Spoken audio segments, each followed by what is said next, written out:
Public Schools Board of Education meeting. Today is June 23rd, 2026, and the time is 5:49 PM. Jamie, can we have a roll call, please? Yes, Mr. Heck. Here. Mr. Jenkins. Here. Ms. Miners. Here. Mr. Sabatini. Here. Mrs. Trassi. Here. Mrs. Vincent. Here. Can we please stand for the pledge? I pledge allegiance to the flag of the United States of America and to the republic for which it stands, one nation, under God, indivisible, with liberty and justice for all.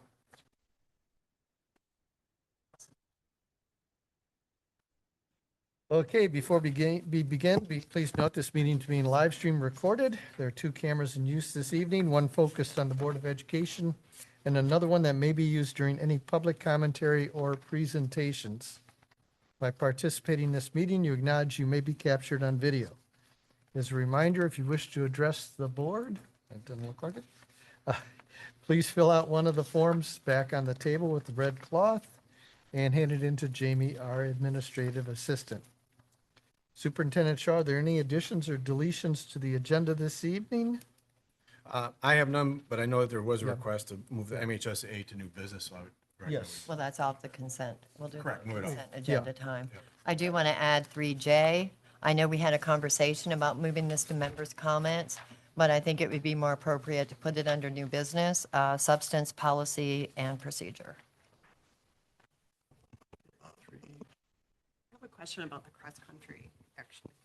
Do I have I, support? I support adding it to Okay. the agenda, because we've been consistent about needing support. Okay.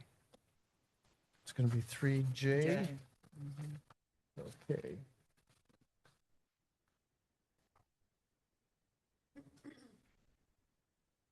What will 3J be?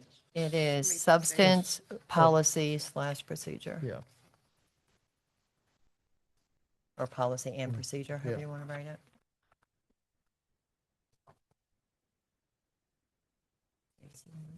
Okay. What is Stacy?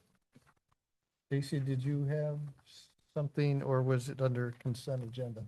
I was just wondering about the cross-country overnight prep. Okay, we'll get into that on consent agenda. Okay.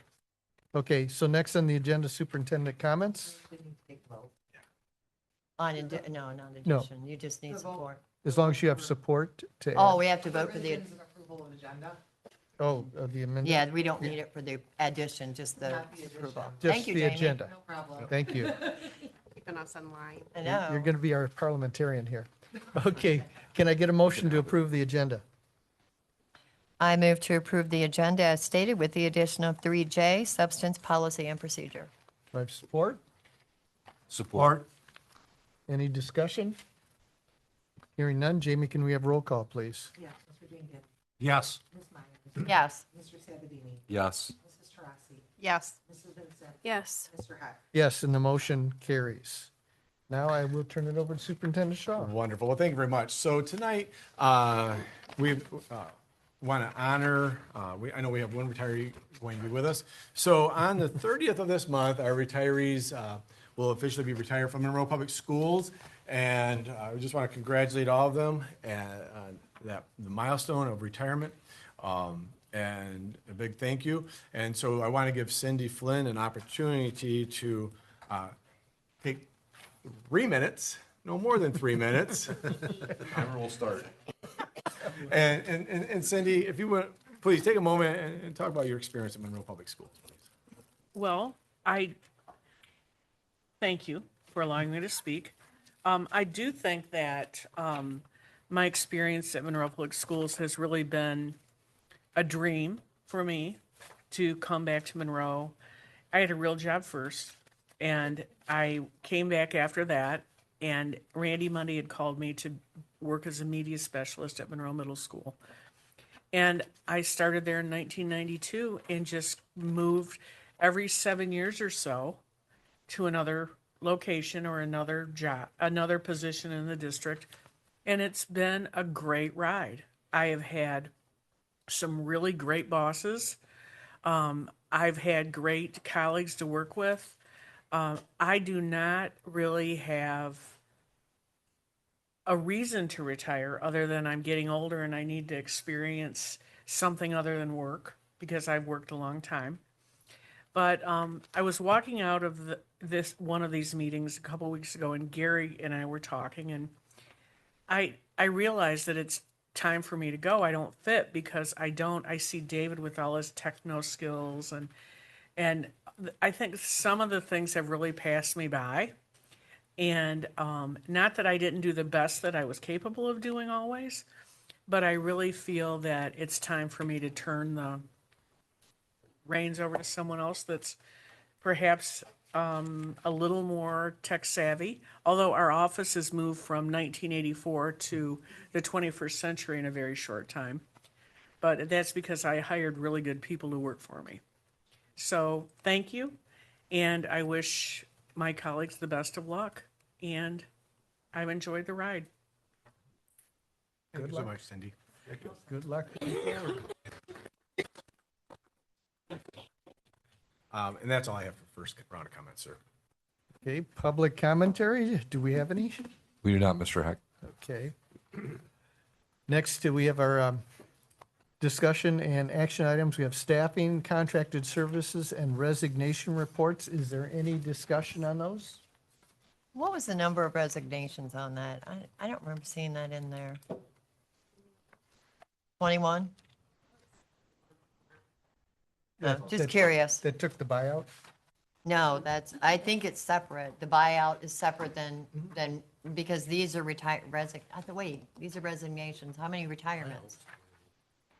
21 was the retirements, right? On your board briefs, it's noted who retired and who resigned. There's, I think there's Someone that took the buyout, sorry, not to. Yes. Yeah, I Thank think you. it's No, go ahead, 21 with the buyout and 6 or so that just are leaving us for other reasons. So they'd be resignations. Maybe resignations, that's the way it has been on your board briefs. And the retirements are, 21. that's included in the buyout? All the buyout can't be retirements. There's additional 21? There's 21 that have retired taking the buyout. Oh, so nobody took the buyout that wasn't retiring? We have, I think, a couple that are intending to work elsewhere, but for us, we're considering them a retirement for the buyout. Oh, okay. There weren't any young, well, unless you started working when you were 6, you'd have to be a little older to be able to qualify for the buyout. Yeah. So, Right. most of the people are not going to work in a school. They're going to do their dream job, perhaps. Were there any positions that were, and I think this is the most appropriate place to ask this, were there any recent positions that were eliminated or people were told they don't have a job anymore recently? When was the last time?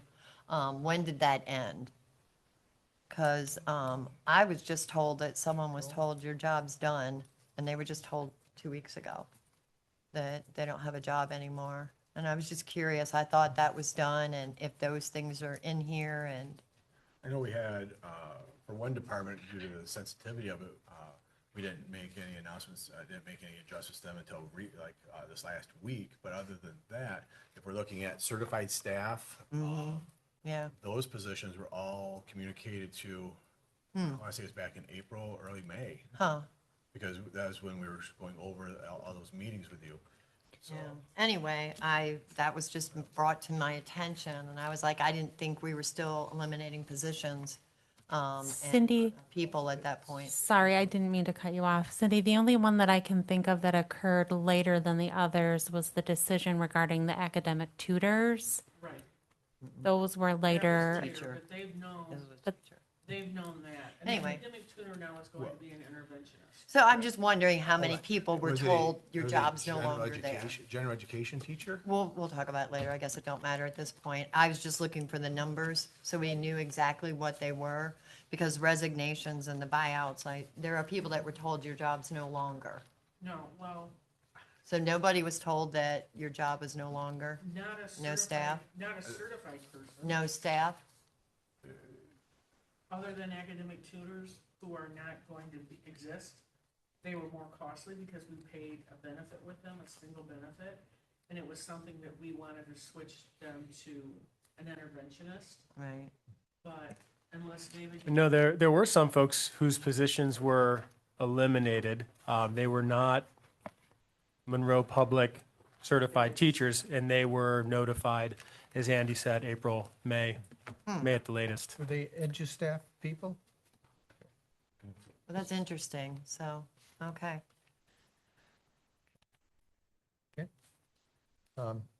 I was told we might have had a potential new employee here, but evidently not. Here. Okay, That's what I was just told earlier this morning. okay.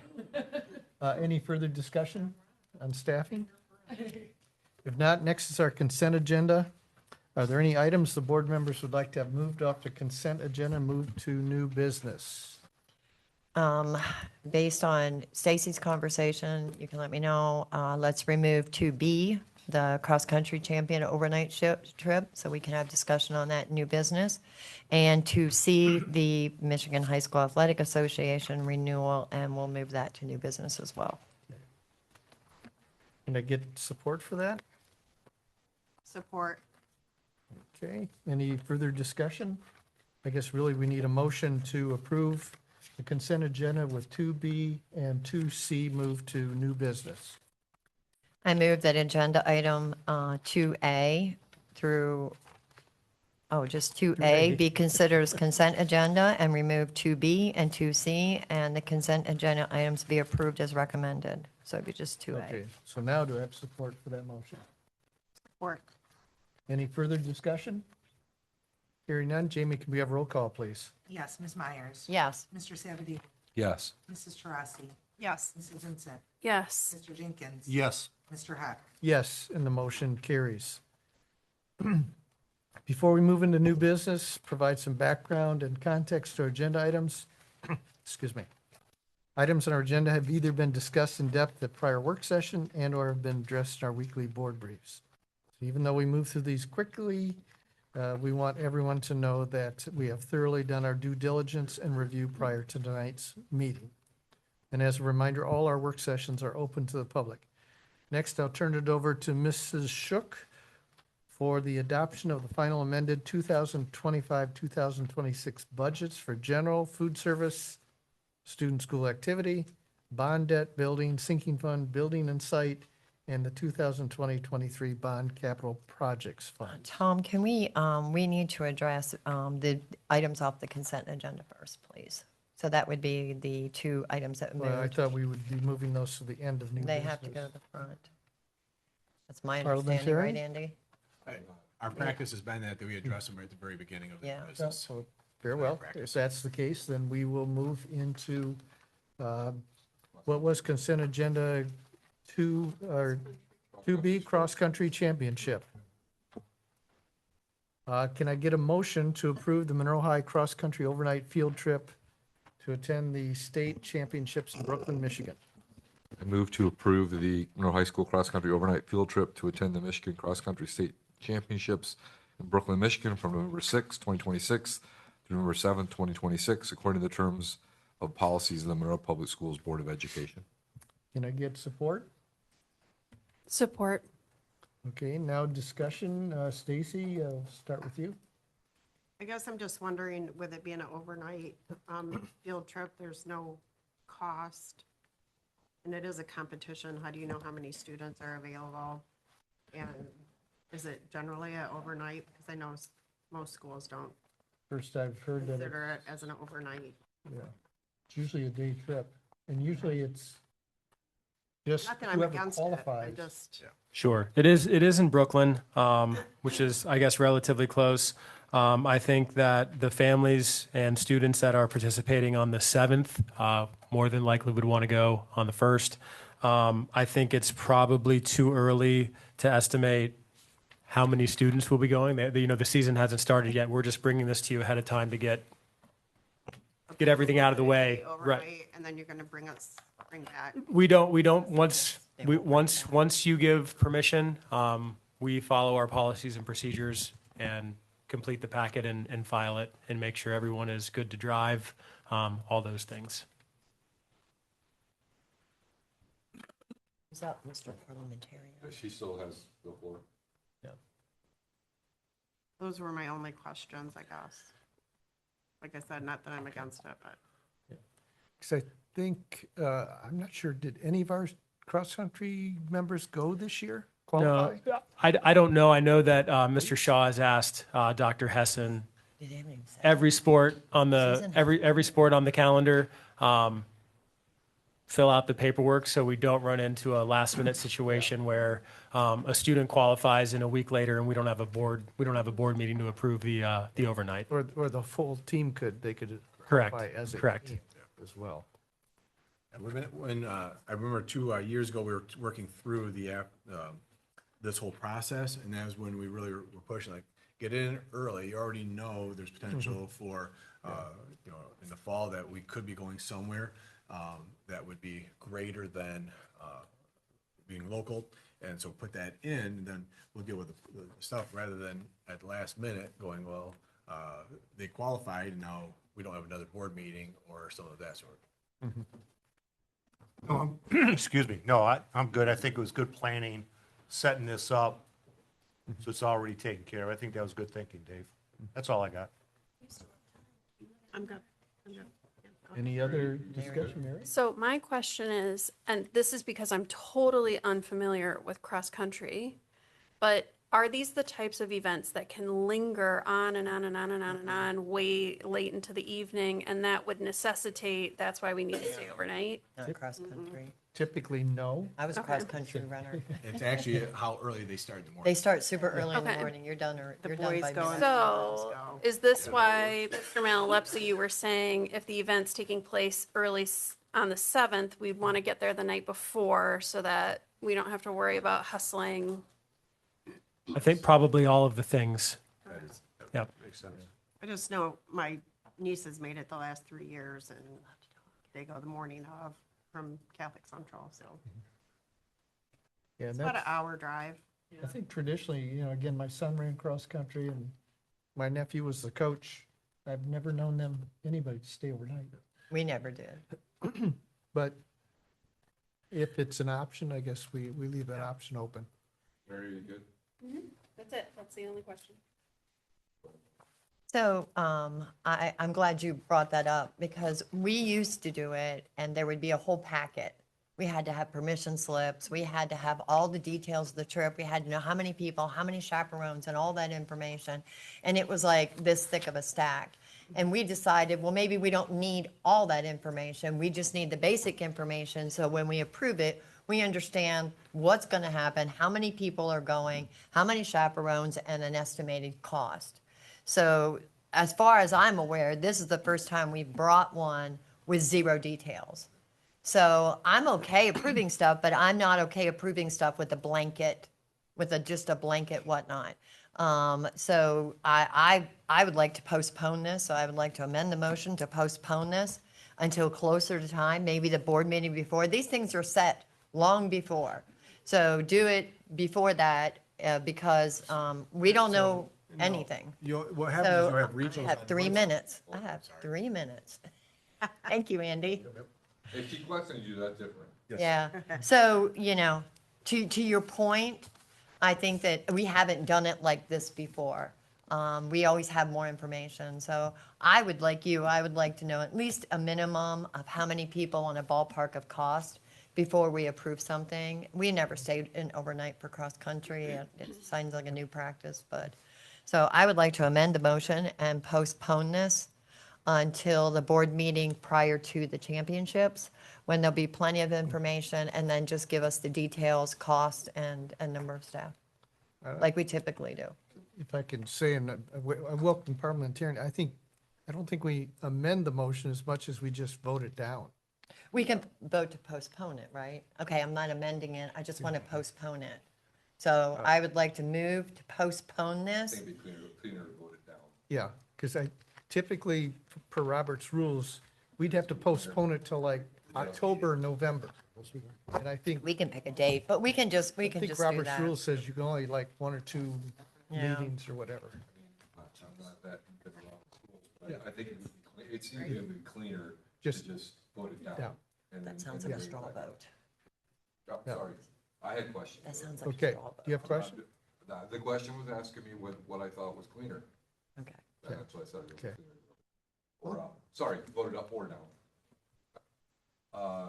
So I asked Dave real quick, I gave Dave a bit of a heads up.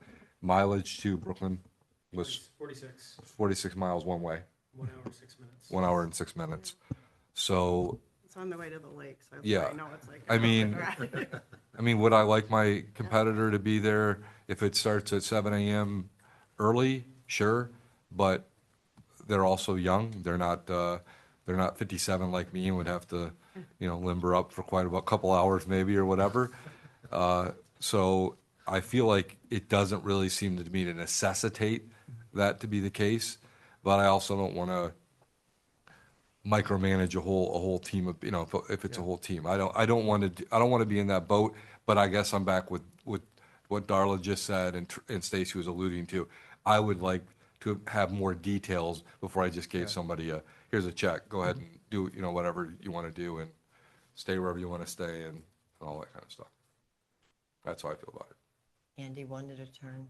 Andy can have a turn. So I'm good because I understand the expectation moving ahead, so we're good.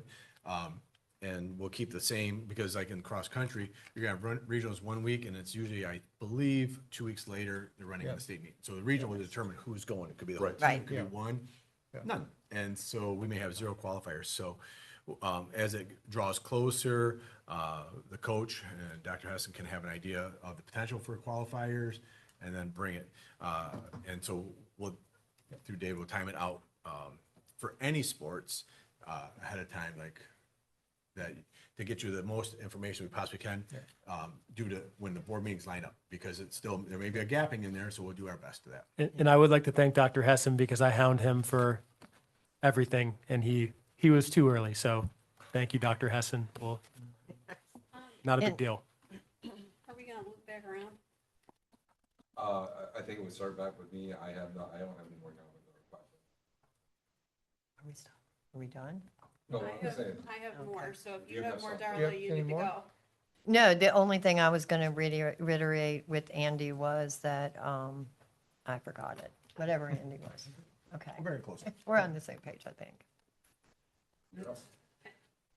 So, in previous iterations of the board, if we were to vote down a motion, there was contentious debate on whether that motion could come back for a vote.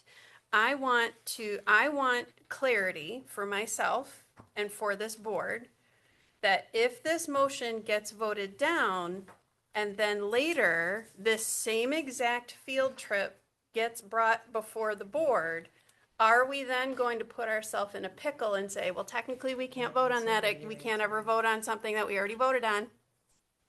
That's my question to my board colleagues. So I'm saying as a best practice, I don't exactly know what so we, in our bylaws, we say may use Robert's Rules of Order. So we are not bound by Robert's Rules of Order, like to the nth degree. Which was the problem. Right. So, I mean, I wish it didn't say may, I wish it said, it had clarity one way or another, but our current bylaws say may. So as far as I'm concerned, I wouldn't have a problem with that. So my point to that was, which is what I originally said, I moved that we postpone this until the board meeting prior to the event we're discussing. Because when you postpone it, it's either indefinitely, meaning it pretty much never comes back up, or you postpone it to a certain date and time. So that was my suggestion. So we don't have to do an up and down. We can just postpone it to the board meeting prior to, and that is that's my motion. Someone will have to withdraw Well. You it can could be postpone a motion on the amendments, floor. Put an But- amendment, a friendly But amendment. friendly amendment has to be approved by the original motion. Is everybody okay with either way we do this? Or do we have a strong discussion Like I said, piece on I why? don't have a problem with them going and making this You're right. overnight trip. I just feel like there's just not enough information Right. like we normally got, right? Right. I would love for them to go make it an overnight trip. What are you and gonna say? Bonding and all that. We're gonna make this one easy peasy. The superintendent's withdrawing this item at this Thank time. you. We'll bring it back at another Thank time. Thank you. Beautiful. Can that be reflected in the minutes, Thank please, you. Jamie? Yes. Thank I you, was already Wendy. there. Jeez. Yeah. Okay. Yeah. A good point. Okay. So next. So next is the MHSAA 2026-27 membership renewal. So, Can I, well, let's start with a motion. Can I get a motion to adopt, we're in the same situation. yeah, the resolution for the year August 1st through August 1st, 2026 through July 31st, 2027? Can I get a motion? Well, I'm going to try to make this clear. I move that we propose to withhold the vote on this Michigan Athletic Association membership resolution until the board meeting in July as presented, the meeting in July. Do I have support?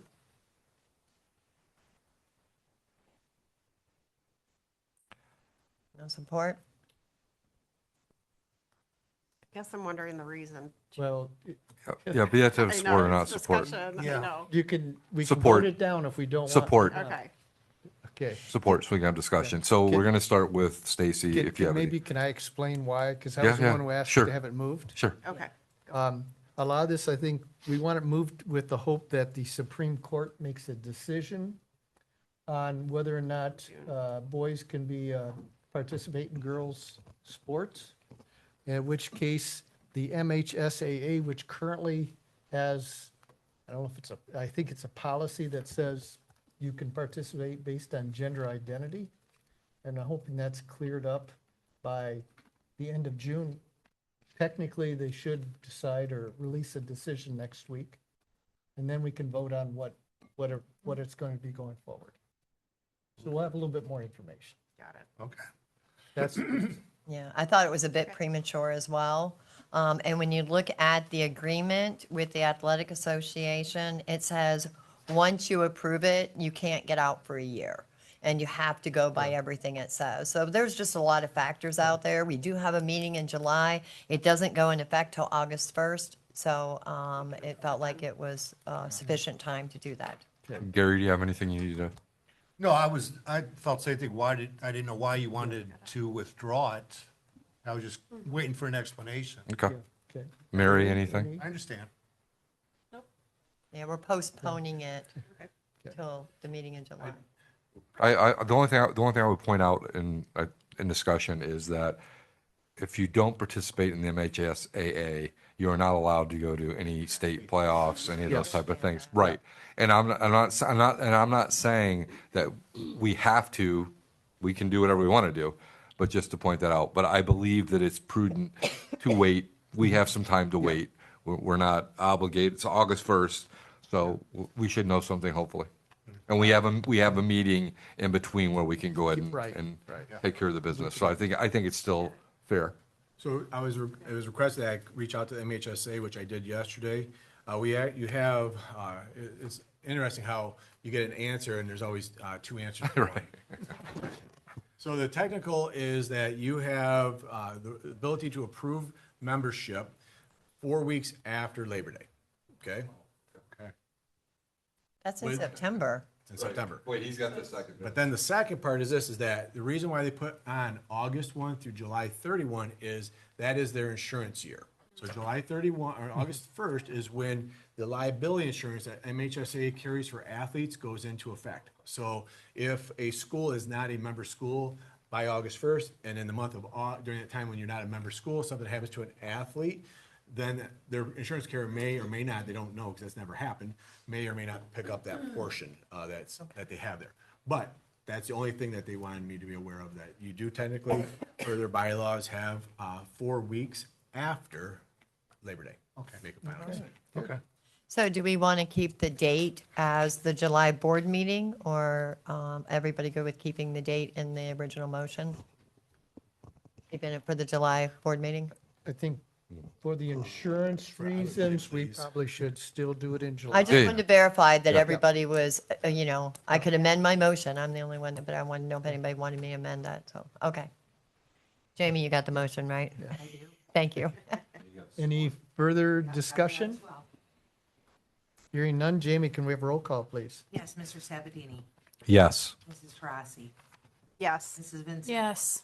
Mr. Jenkins. Yes. Ms. Myers. Yes. Mr. Hack. Yes, and the motion carries. I will turn it over to Mrs. Shook now for the adoption of the amended budgets. Thank you, President Heck. Tonight, we are asking the board to move to adopt the final amended 2025-2026 budgets for the General Fund, Food Service Fund, Student and School Activity Fund, 2020 Bond Debt Fund, Building and Site Sinking Fund, Building and Site Fund, and the 2020-2023 Bond Capital Projects Fund as presented. Can I get a motion regarding the 25-26 budgets? I'll make a motion, excuse me, I'll make a motion, we adopt the final amended, holy smokes, 26-27 budgets for general food service. Oh, Lord, excuse me.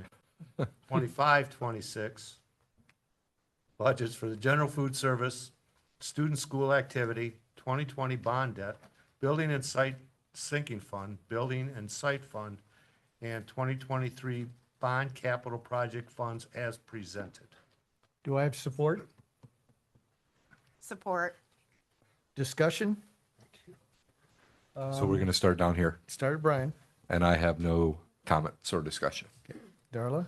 I have no comments. I have none. None. No comment. Very good. Jamie, can we have roll call, please? Yes, Mrs. Taurasi? Yes. Mrs. Vincent? Yes. Mr. Jenkins? Yes. Ms. Myers? Yes. Mr. Sabatini? Yes. Mr. Hack? Yes, and the motion carries. Continue, Mrs. Shook. Thank you again, President Heck. Tonight, we are asking the board to move to adopt the 2026-2027 proposed budgets for the general, food service, student and school activity, 2020 bond debt, building and site sinking, building and site, and 2020-2023 bond capital project funds as presented.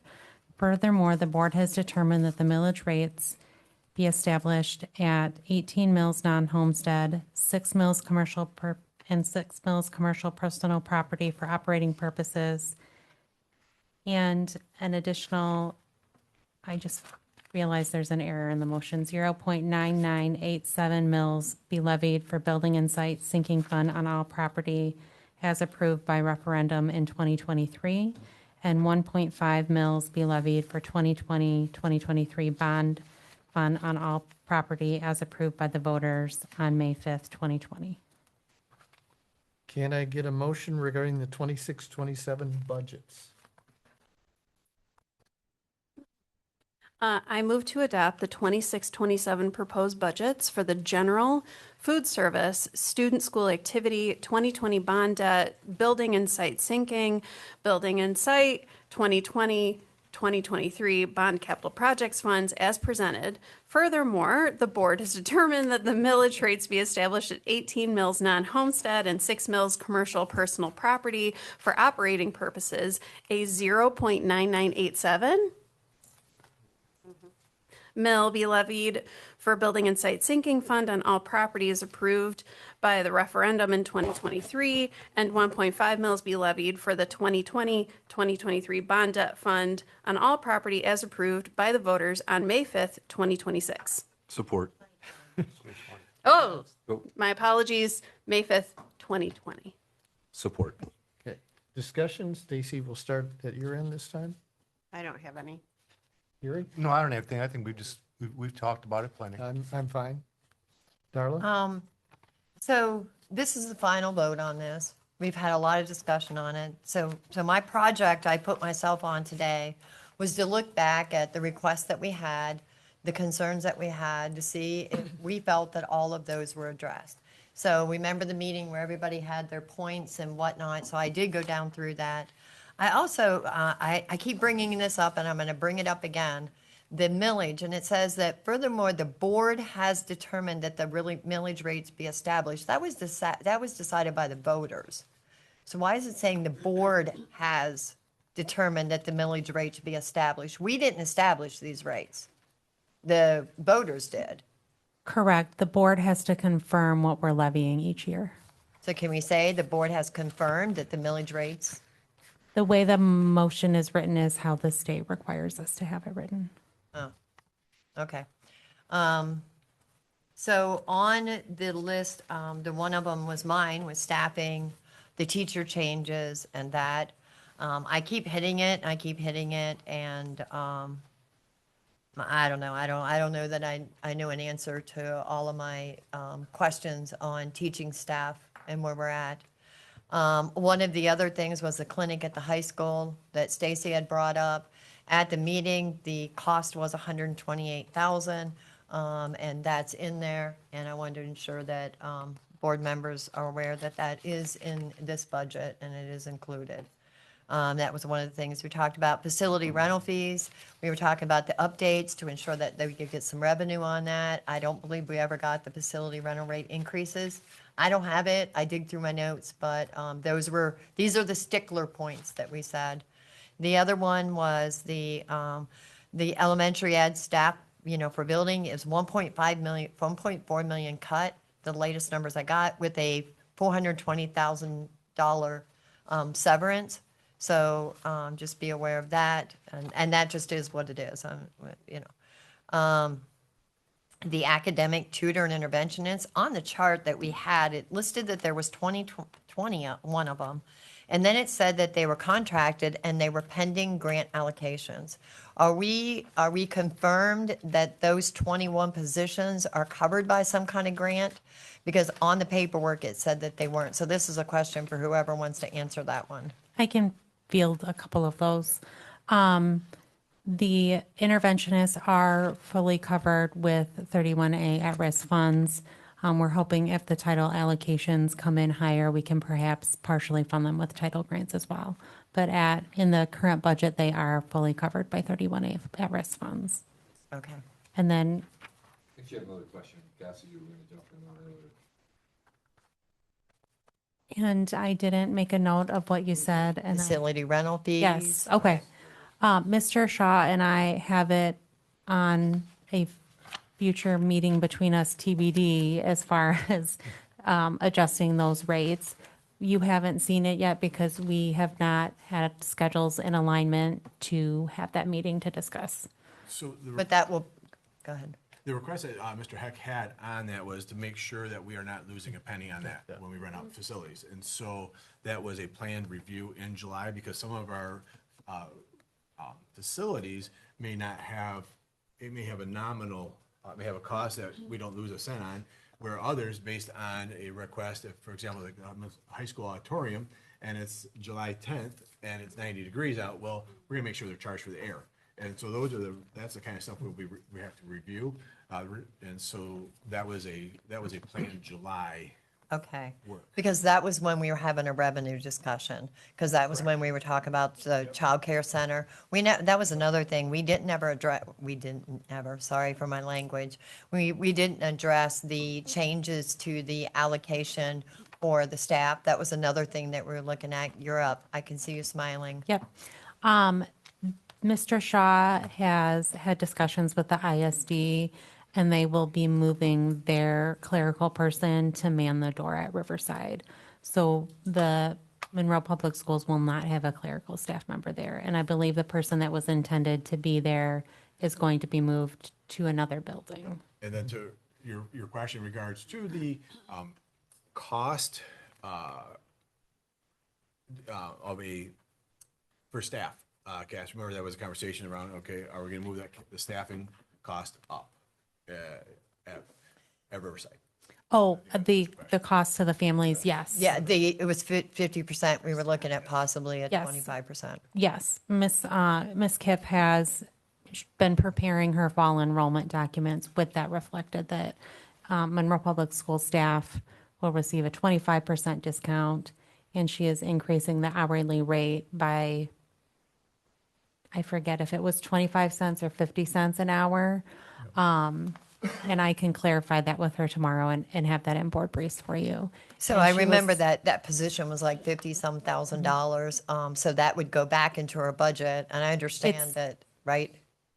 I currently have it budgeted at the building Okay, where that individual is being moved to. So I say that because equity is a big word that I hear used frequently.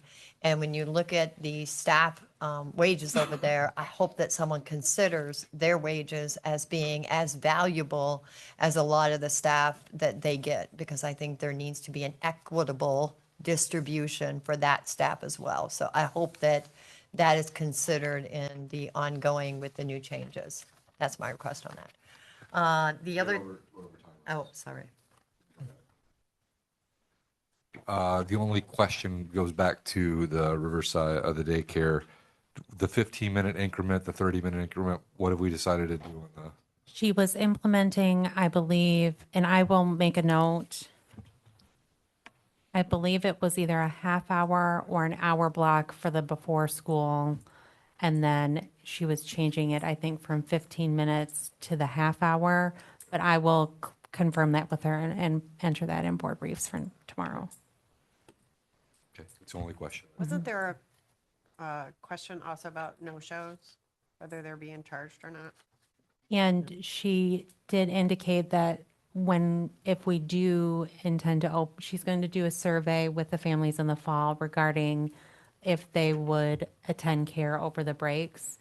And if we do decide to proceed with that, there would be a cost whether they come or not for whatever days they sign up for.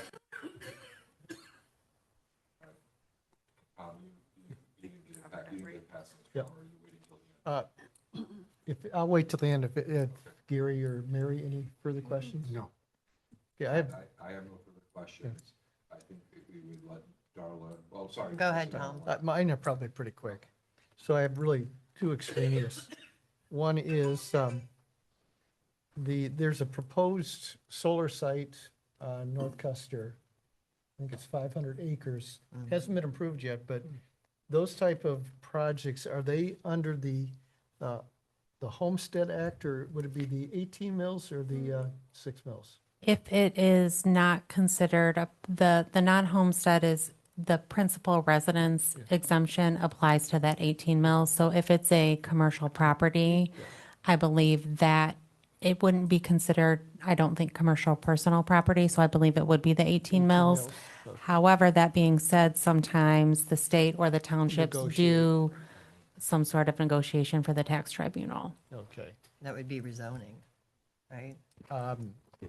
That's kind of a gray area. It's zoned agriculture, and they I just kinda- threw it out there. They kind of consider it's weasel word solar fields into agriculture. Yeah. Yeah. The other thing is, I don't know, did we consider the potential to sell the property next door? Yes, And the there's- Christensen property? So there's 2 points to that is, yes, on this property right here, one of the conversations that we all are having though, is we gotta think in terms of our Trojan builds in the future. And so if we, not that property, but Christensen site has, I did a drive-by there about 3 weeks ago, and it appears it has about 10, maybe 11 spaces. If you look across the street and you count them out, 10 space, if you go 10 spaces, Really? Wow. yep, it's 8 to 10, and then you look at what we have over there. So we have enough property between there and the current site for the next 20 years without having to buy there. So, but this one right here, we're gonna be bringing forth more tree on that. But that's not currently in the budget. That'd be on top. No, I don't have anything budgeted. And with the property next door here, we do have to reparcel because currently the parcel line, it comes into part of our parking lot. But I think we would just have to speak with the township to move that to the creek area would make a logical sense. Make logical sense. That's all I have. So you just added questions to my 3 minutes. So on these property sales, you mentioned Christensen. What about the Riverside property? What is being determined about that? That's a lot. Not, if I Go ahead. can partially field that.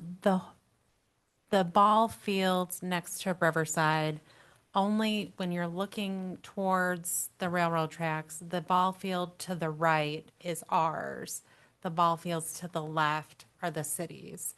So not all of that property is ours. Oh, So. you know why I assumed that? They were going to turn the whole thing into a dog park. Right, it was, I had to bring it up.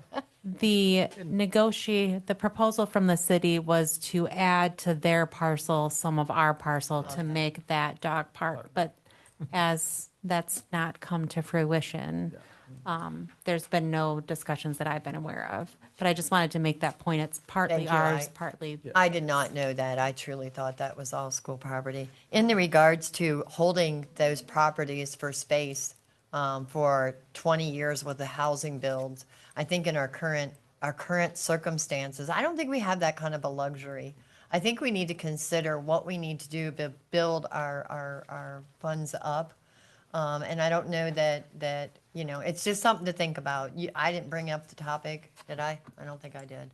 So, if we're looking at revenue, Can I add? yeah, Because I thought part of the proposal was to build at the north end of the Cantrip property. And that's a possibility there too. Yeah. Look at what options are. So we have three areas two areas where we can build houses, or we can look at even sale of property, those Yeah. different areas too. Got a lot of property at Custer too. yeah. I think that these circumstances, I would like to add that to a work session as a discussion item on, some values and what we want to look at doing with the. And if you want to add that to a work session, I would like to add on, this was going to come after tonight, but the looking at the admin building, whether we would be consider selling that and moving to high school, wherever. I know in the short term, it was going to be a gain, it would be a loss because you have to worry about all the IT stuff. But I'd like to see a proposal put together on the feasibility of that and what we would be looking at. Because this admin building is I like the admin building. I don't want to take anybody's workspace, but it's a luxury. In most districts, their admin buildings are not separated. They're part of a school. So if we could add that onto the work session. Sure. What is that noise? Do I still have my 3 minutes? You're at 2:07. I didn't take that away from you. Okay. I know sometimes I repeat things, and I understand that I do that. And I'm just going to repeat one more time. I understand we need to pass a budget. I understand this is the budget that's presented to us. I am not comfortable passing a budget with the current expenditures and stuff as the way it's done. I just, when you look at business, it's just, I don't know anybody how that would work. So that was my last comment. Thank you. Okay, any further comments from anybody? Hearing none, Jamie, can we have roll call, please? Yes, Mrs. Vincent, Yes. Mr. Jenkins, Yes. Ms. Myers, No. Mr. Sabatini, Yes. Mrs. Taurasi, Yes. Mr. Heck. Yes, and the motion carries. I guess continue with Mrs. Shook. Thank you again, President Heck. Tonight, we are asking the board to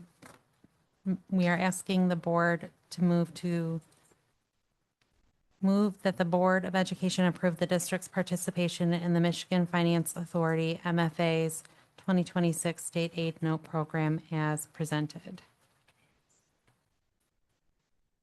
Okay, Sorry, we're being blasted with an Arctic blast over here. We thought it was rain at first because it was so loud. You're getting it too? Sorry about that. can I get a motion to participate in the Michigan Finance Authority State Aid Note Program? I move that the Board of Education approve the district's participation in the Michigan Finance Authority MFA 2026 State Aid Note Program as presented. Do I have support? Support. Discussion, I guess. Oh, we want to start with Stacy again? Okay. I guess my only question is about the payment. There's two options. Yes, there's technically 3 options with the MFA. You can do a lump sum payment due in August. You can do a 3 or a 7 payment set aside. Historically, in my proposal, when I have spoken with the note council, is to do the 7 set aside payments. So the repayments would start being deducted in January from our monthly state aid. And that allows us to earn some interest, and it lessens the burden of the interest. payment. Yep. Okay. That's what I was wondering. Oh, okay. I'm good with that. Just real quick, I think I know the answer already, but I want to make sure. This is the This is the institution that we are borrowing that $3 million from? This is a new, different state aid note. We are paying off that 3 million that we had done in October. This is a new one Right. for cash flow, and it's through the state of Michigan program. That's what I thought. Okay, I just wanted to make sure. That's all, Cassie. Mary? I'm fine. For Darla? Probably just said this. 3 million? My not to exceed is 9 million, based We're up to on, 9 million? yes, based on our anticipated cash flow needs at this time. And we're going to be able to pay that off in a year? It will be paid off in those 7 installments. Okay. Okay. Brian? Anything? Okay. Any further discussion? Hearing none. Jamie, can we have a roll call, please? Mr. Jenkins, Yes. Ms. Myers, Yes. Mr. Sabatini, Yes. Mrs. Taurasi, Yes. Mrs. Vincent. Yes. Mr. Heck. Yes, and the motion carries. I guess this goes to you, Superintendent Shaw? So we're requesting the board to move to approve the contract as presented between ATI Holdings LLC and Monroe Public Schools, effective August 1/26, and this is for our athletic trainer. Can I get a motion regarding the ATI contract renewal? Move to approve. Go ahead. Move to approve the contract as presented between ATI Holdings LLC and Monroe Public Schools effective August 1st, 2026. Can I get support? Support. Discussion? Start this in. So this is a 3-year contract? Yes, it is, sir. Okay. And can you remind me or tell me what the advantages are for me to go with a 3-year contract versus a yearly contract or even a 2-year contract? Yep. So in the conversation with Jason, our rep with ATI, what the 3-year does is it locks in that hard number to where then down the road, if there's any variables, like anything happens in the market where has to be a large increase, we're not faced with it. That would be the advantage. One, and then number two is we're not walking back in that next year. I did have a conversation with him when we were talking through this. I said, there is likelihood that our Board of Education may want to just adopt a 1 year, and he also said that's. Yeah. Yeah, I mean, I understand the notion of fixed pricing. It's great to get fixed pricing, but then you reduce flexibility, and you have to recognize the board changes every 2 years. So you kind of might handcuff a future board of different people of moving out. So I would say 1 or 2 years is more in line with what I was thinking, but no other questions.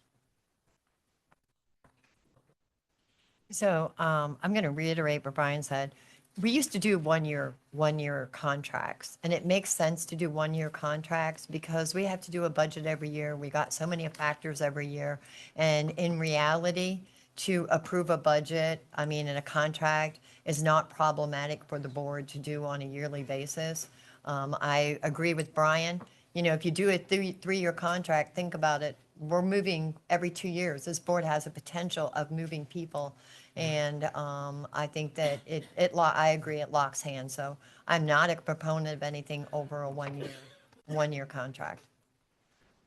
And that's fine. The other thing is that a school district our size, we're going to have an athletic trainer, okay? But there's also an out clause so that if we're not liking their expenses, we can always begin to even look too. That's so complicated. Let's just do 1 year as my proposal and go on, so. And that's fine. That's what I said. At the end of the day, they weren't going to have an issue if there was a change in that. Real quick question. Yes, sir. This only states the effective date of August 1st, so it doesn't have the termination date. So it is, if it's an August 1st, then it's through July 31st. 2027, we're saying? So- Or 2029? 29. Why isn't that put in the motion? Because as it reads now, it sounds like it's an effective date and has no concluding date. No, I should have done that. My apologies. You made the motion. Mary? Oh, sorry, I thought you meant wrote the motion. I think Brian made. You made the motion, didn't you? No, I didn't make Mary a did. motion. Mary did. Would you? I will amend the motion to say that the contract will be effective through, it would be July 30th, 2029. Yeah? Because that would be 3 years. The contract is written for 3 years, so the request would be the motion for 1 year would be Well, the request because it's already for 3 years. Well, I mean, it can, Is if that what that's, you want or yeah. not? But I'm going to support what the contract says. Okay. What the contract has been negotiated for. Okay. Okay. Am I up? Okay. I'm going back to when we first brought ATI in, and what I recall is that other than ATI, I thought maybe ProMedica produced a quote, but we did not have, this might have been the only game in town. This is, at this time, the one and only game. Yeah, so I guess I'm more a proponent to locking them in for 3 years because there doesn't seem to be any other options. And if we have the right to bail out at any time, then I'm fine with 3 years. That's all I got. Got another contract language. I have a question. This might be for Miss Flynn or Miss Shook. How long is our teacher master agreement, that contract? It's a 1-year agreement. Okay. Is that similar for like all of our other collective bargaining groups? Currently, all of our contracts are up in this same cycle. And we had discussed at Mrs. Flynn, Mr. Shaw, and I had discussed doing just a 1-year extension with a potential trigger for a wage reopener should things get to a certain point. We haven't met with the groups yet. If I may. They're all 1 year. Yes. They're all 1 year. The teachers have signed theirs because they had some MOU stuff that we had talked about when we negotiated with them last summer. So some of that has come forward. And we do have a MOU for them to extend a year. We also have, the clerical group is coming in this week to sign. Transportation has a few things that they want to change, and it's 4 members, because they only have 4 members left that are MPS. Maintenance is not been addressed yet because we had so many things going on. And the administrators, I talked with Mr. Shaw today, we're going to wait with the administrators. He's going to talk with them. He's going to assist me, and I can't get them before my departure on Tuesday, as in next Tuesday. Last one was. So yes, sorry, Cassie, you've been tied up with your numbers. Yes. So we've gone forward. We talked, but I haven't had a chance to fill you in. I knew that was the plan, and I knew I had been somewhat unavailable the last several weeks. Well, I can understand based on what you presented tonight. I can certainly understand and listen. And then my next question is, this might be for you, because I'm trying to pull up the ProMedica contract. How long is that contract? Is it also a 1 year? No, the ProMedica contract, I believe is, I would have to get to it. I know it's greater than 1. It's either 2 or 3.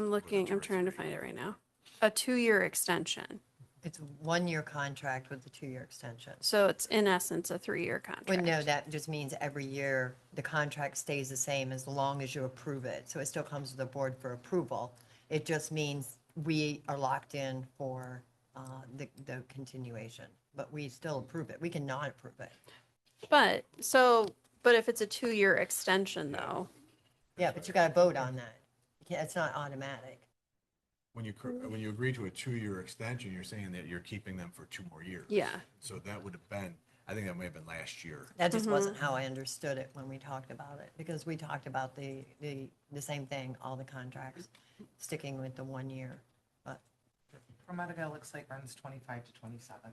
Okay, yep. so that would be a. Okay, that so. wouldn't be a 3. Okay, so in my mind, there are contracts that don't line up with boards and synchronizing with The board members are here to make a decision that will carry through the service of this board.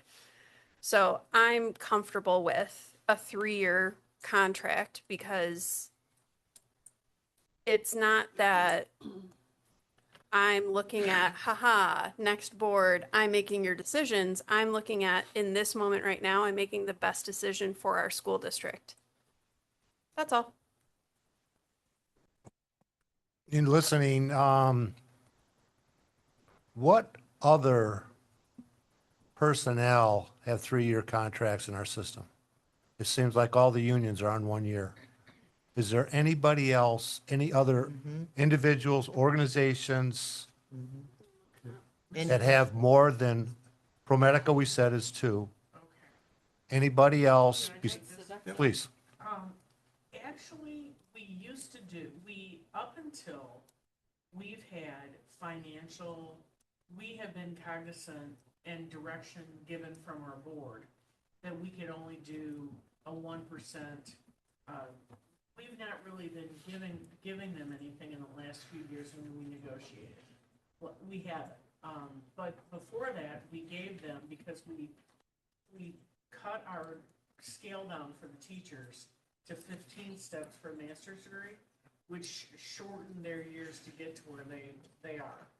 So with that being said, they've been 2 years, they've been 3 years. I've negotiated with them 3 times, 4 times counting with this MOU.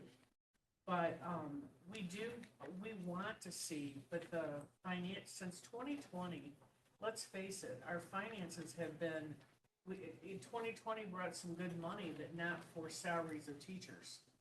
So we've been on a roller coaster ride with our budget with really all of our groups in the last few contracts that we've done with them.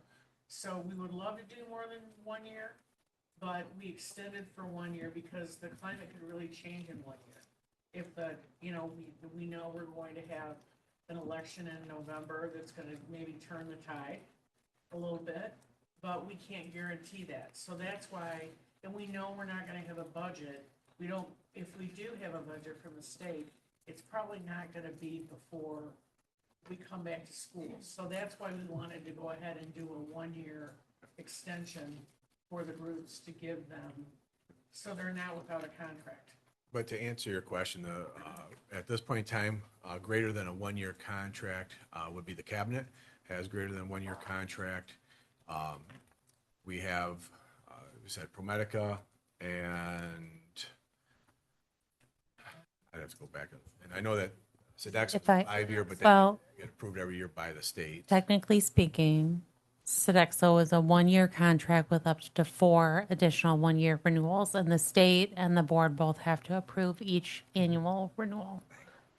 So when, Whoa. oh, sorry. Gary, you're still going. It seems like maybe we need to standardize all these contracts and make this a lot simpler for everybody across the board. I have no problem, after Tom said that ATI is the only game in town, I understand it. I agree with you guys too about the 1 year.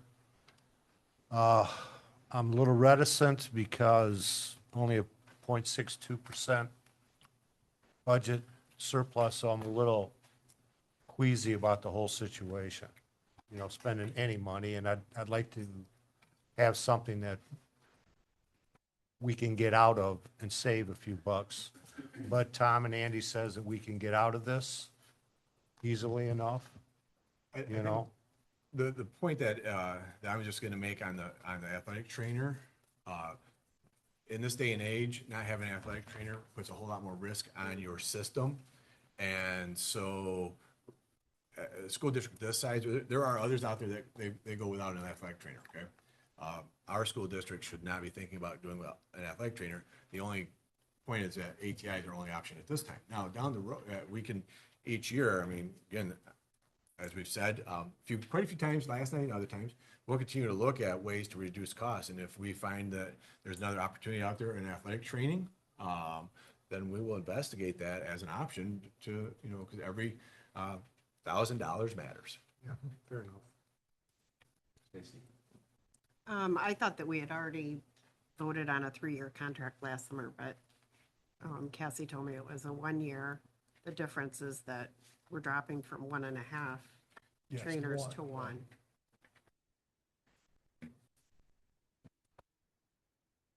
So, Gary, you have anything? I'm done. Mary? I'm fine. so I was here when those 3-year contracts came up. I've never been a fan of 3-year contracts. I think that the options exist each year. To say that you can change a contract, it's not as easy. But to say each year we're going to review it, we don't know if next year there's going to be more options for trainers and opportunities. We don't know that. So that's why I look at these contracts and say, I don't think we should be handing out 3-year contracts. I think that 1-year contracts has been the practice until the recent staffing cabinet positions got raised, those got raised to 3 years. But it's always been the practice, and I think we should go back to that practice. I think it worked well. I think it gives us options each year, and we don't have to worry about going back and saying, okay, we have an issue, we want to get out. Each year we make that option. Is there something else out there? If not, we keep going. ATI, I think, enjoys working with us. I don't think there's any relationship issues there. I don't think there's any trust issues. Andy said they're fine with the 1-year contract, and that's why I think we should stick with the 1 year. I have nothing further. One more point, if I can. You still have a minute anyways. This is set up for a 3-year contract, so voting it down votes down the contract. And then we have no contract. So I'm going to request, I want to have a contract, but I'm going to request that we amend the motion, if you would, to a 1 year. That leaves us more options. And because I don't want this to not pass through, and I don't want to be forced to have to vote on a 3-year contract. I just feel that there's also risk in going to a 1-year contract because the rates could change. Because Brian shared earlier that like there is advantage to locking these in. And when we have 1-year contract, 1-year contract, 1-year contract, those rates could whoop, go up. And right now we have them signed, sealed, and delivered. So if you all would like a 1-year contract, that's fine. I will amend my motion, but I would just like to have it added that I disagree with this. So I will amend my motion to end with July 30th, 2027, but I think that this is unwise. I support. I support I that. gotta say, that's the strangest way I've ever heard something said. I think it's July 31st, though. I think July 31st is what. So if we vote this down now, then we still don't have a contract. Correct. Correct. Because, But we're just voting on a 1-year contract. yep, Instead of a 3-year. yep. What's that? Yeah, you actually could, because you're not putting the same motion. If say we turn down the 3-year, we could come back and put a 1-year on the table, because it's not the same motion. Well, right now it's a 1 year. Right now it's a 1 year. Well, she's approved going to a 1-year. Yeah. So now the motion is a 1-year. Okay. Because I do see the value of having a 3-year. I do like you too. said. Yeah. But, okay. So we need to vote on the motion for the 1 year. Yeah. Okay, so I'm giving you one last chance. It's already done. We're gonna let it ride with a 1-year contract right now, and if it gets voted down, we're gonna bring forth a 3-year contract and see how that goes. Okay, fair enough. Can't do that. We Okay. can't do that. Yeah, you. Yes, we can. We've It- never been able to It's do not that. the same motion. You can't I've repeat never the heard same motion. It's a different length of contract, so I wouldn't Yes. think it was the same motion. but- Yeah. Okay, but Jamie, let's have a roll call, please. Ms. Myers? We're doing a roll call on the amended motion for a 1-year contract. Correct. Yes, that's Yes. correct. Mr. Sabatini? Yes. Mrs. Rossi? No. Mrs. Vincent? No, Mr. Jenkins, Yes. Mr. Heck, Yes, and the motion carries. So now we need to approve the motion on the floor for the contract. That was only Yep. the change, that was it? No, that was it. She I amended the amended motion. it for a one-year contract. That was Okay. it. I just wanted to make sure we did all the steps in that. Okay. Okay, next is the Monroe High School automated gate purchase. Who's Mr. Payne. Mr. Payne? Thank you, President Heck. We're asking the board to approve the purchase of the Monroe High School automated gate project at a cost not to exceed $70,644.71, and this would be funded through the site sinking fund. I'd be happy to answer any questions. Okay, can I get a motion on the automated gate purchase? I move to approve the purchase of the Monroe High School automated gate project at a cost not to $70,644.71 to be funded through the site sinking fund. Do I have support? Support. Discussion? Which way do you want to start, Brian? I do not have any questions. Darla? So I went back and looked at our notes on the discussion we had a big discussion over what we wanted to do with the gates, what we wanted to do with the guard shack, what we wanted to do with the staffing, and how this was all going to work out. And I went back and looked at the notes, and we never solved anything. We never looked at the totality of the project. So I was really surprised when this was brought up because I didn't think we as a board had made any determinations on that yet. So I'm going to request that we postpone this until July, or move it to a work session or some way that we can get more information on it and make some decisions before. So I guess the best way to do that would be to postpone it until we can have a discussion on what we want this to look like. I would ask that if you give Dave Payne a moment here so he can, because I know it's been in board briefs, if he could explain what the gate system is fully about, that might be helpful. Yeah, sure. I would say it was brought up. We had this project over a year ago. We put it in board briefs. We kind of slowed down on it because there was other priorities. During the budget cuts, it was mentioned to look further into some options with the gate, so we brought it back to surface. My purpose of moving forward with the gate, and I think this is one probably, and it's going to sound, is one of the most important things on the agenda tonight. The high school is a very big piece of property, and with the gate that we have right now, it can be left open. It's tedious to open it. It's cumbersome for a bus driver to come in. It's unsafe. If a bus driver pulls in, that gate's so close to the road. Part of this proposal extends that gate inward. So if a bus does pull in, they're not tight to the road. So it addresses the whole too close to the road is a safety violation. We're also adding light. The electrician for years have asked us to put a light in there and really to run conduit and power. This brings it together for a multi-purpose reason to do that. So while we run conduit, we can address the light, we can address power for the pole. It also allows evening events with bus drivers to come in automated. Any MPS vehicle would automatically open the gate. We can set timers. So if there's an evening, let's say there's a sporting event out of town, we can have that gate automatically open at 10 o'clock so parents can drive in. The gate can then shut. Bus drivers can automatically open the gate. So it addresses a lot of things before we even talked about the budget cuts. Now, if we look at phase two, let's say this was approved and we wanted to automate the interior gate during school to move the security guard to another location or reduce our security guard, that further gives another reason that we should move forward with this. There's a lot of reasons with that gate. I really think we should consider this, and we've had this vetted through our electricians. We've met with Mosier, Steelgrave to look at the most economical way to get conduit. It is expensive, but for a site sinking project, it nails a lot of things. We've had issues where if we have an emergency and that gate's shut and they don't have the key, they can't get in the building.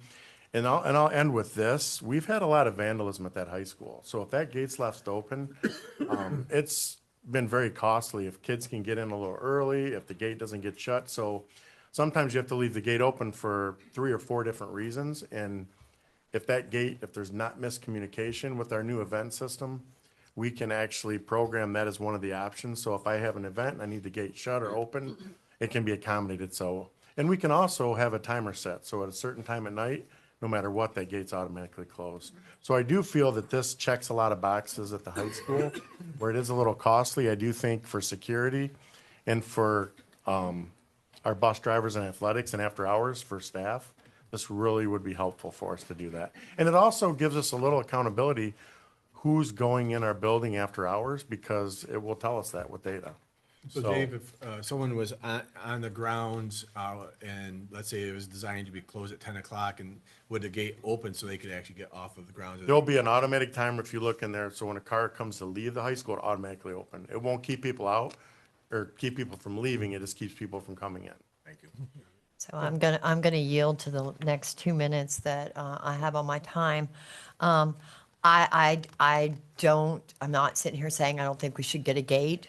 I think that you're right, you stuck it, it was in board briefs, but our discussions were much bigger than that. It was a bigger on an entire security.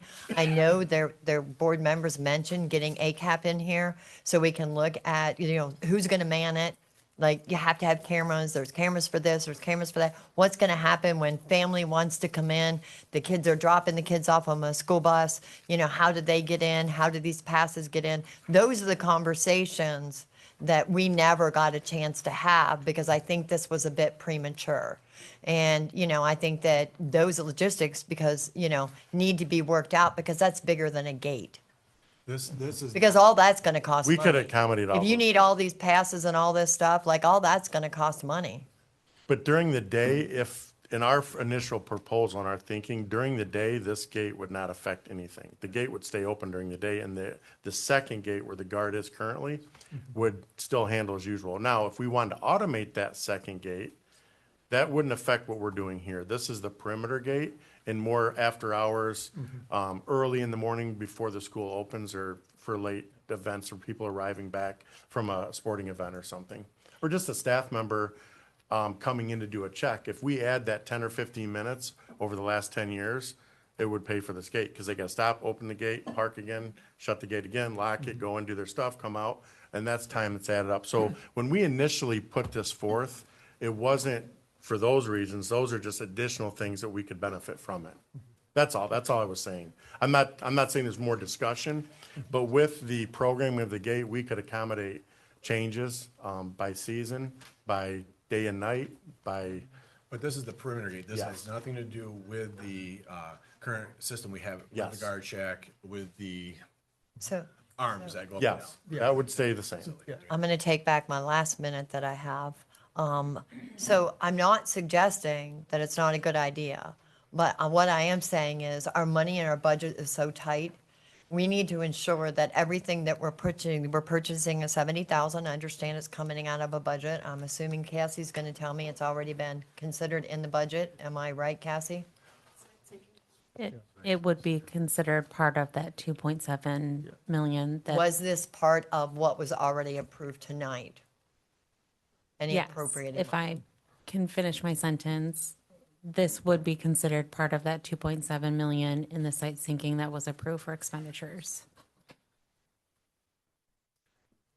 So what if, I still think that's a bit premature, just because I don't think, I see what's coming. I think we're gonna have another dollar amount coming in here.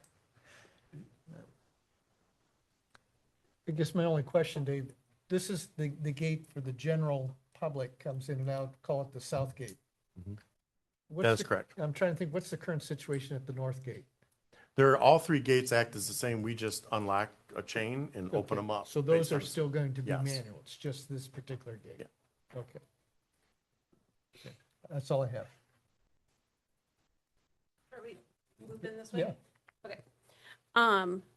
Just to reiterate, this is coming from the site sinking fund. This is not coming from the general fund. And in the site sinking fund, we are carrying over, what, 2.7 million? And we can't use site sinking fund monies to do general fund things. Just wanted to reiterate. Yeah, that was my point. David, you know my question already. Anything out of the general fund? Nothing at all, it's strictly sinking fund? Okay, that's it.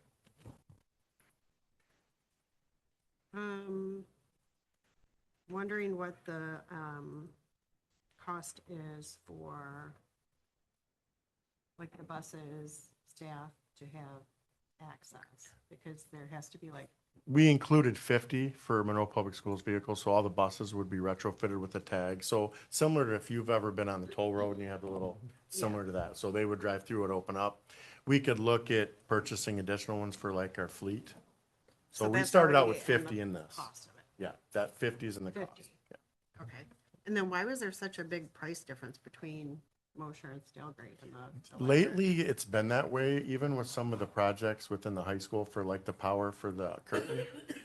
They were cheaper, so I don't know if they have so much work right now. I know they're doing, a lot of the electrical work for the bond, so maybe a lot of their workers are taken up. I can't answer that. But they both met our electrician on site, and Rick Signs walked them through the whole process, and showed them what we needed, what our expectation was. Do you know the cost of the transponders by chance? I think they're 50, let me look, they're like 50 What was bucks the a question? person. I didn't hear the question. The cost of the Transponders. transponders or whatever. That's they- what was my question was. I think they're like 50 bucks a piece. Okay. so Or if no, you they're need 10 more bucks, than 10 bucks a 50, piece. Yes, yeah, I 10 bucks a think piece. 50. So if we want to do a couple more, somebody loses it, it's not a huge cost. So you think 50 would be, like, what about all the private vehicles and everybody that comes in the evenings and stuff like that would all be? That's just one way to get in there. Also, and we haven't, we put in a conduit in the bid, but we haven't decided the location. But you can use access control too, so your badge would swipe you in if you're an employee. Okay. We're trying to make, at least the bus drivers and some of the main MPS vans, the maintenance workers would have access in and out. So we don't So we could anticipate give the- additional charges, costs? What's that? This includes installation and everything? Mm-hmm. So we don't anticipate any additional costs associated with this? Yeah, we actually went overboard a little bit to make sure we're covered and not exceed. Some of the stuff we may not even need for the. How much did you go overboard? We didn't, we ordered, instead of saying we want 3, it might need 4. So but we ask you for 4. If we don't need the 4th one, we won't purchase it. Worth what? Some of the technology stuff in there. Oh, so Because that would be the cameras and all that stuff? the cameras we already have. Okay. It's just with some of the proximity readers, if we can get it done with 3 and we test the buses and it works, I'm not gonna pay for the 4th one, for the signal. So, that's why I'm saying we wanted worst case scenario to get approval. So we would make sure the costs were all accounted for. How much are those? I wanna say they're pretty expensive. $2,500. Okay. That's why we asked for 4, but if we don't need them, You don't anticipate needing more than 4? no. Are we looping again? If we were to approve this tonight, do you anticipate this could be completed by the beginning of the academic year? That would be our goal. The part of the process is, the first step is to get that conduit run and get the concrete saw cut, all that stuff done. Once that's done, the gate process isn't that hard. The tech side of things, once the conduits ran, isn't that hard. So I would say we have a good shot at it. And that would be our goal, is to get that out, because that really would offer a lot of benefits for the high school. I have nothing. I'm done. Okay. Jamie, can we have a roll call, please? Well, what's the motion that's on the floor right now? It's to It's purchase. to approve the purchase. Okay. Yeah, I suggested a postponement if anybody was interested in it, but it sounds like we were able to have that full discussion tonight, so. Okay. Jamie, can we have a roll call, please? Yes, Mr. Sabatini, Yes. Mrs. Taurasi, Yes. Mrs. Vincent. Yes. Mr. Jenkins. Yes. Ms. Myers. Yes, Mr. Heck. Yes, and the motion carries. So we'll move on to the district laptop purchase. Yes, thank you. We're asking the board to approve the purchase of district staff laptops at a cost not to exceed $174,514.50, and this would be funded by the technology millage. Can I get a motion regarding the district staff laptop purchase? I move to approve the purchase of the district staff laptops at a cost not to exceed $174,514.50 using the technology millage. Do I have support? Support. Discussion, which way we start this time? Stacy. He likes to start with you. I like hearing you talk, Stacy. See? I don't have any more on that. Oh, Gary's gone, okay. These are Microsoft type, These would be Apple laptops. these are yeah. Apple, okay. That's all, my only question.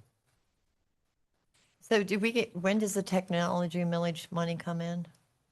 I'll let you answer. We receive that starting in December, just the same as our property taxes.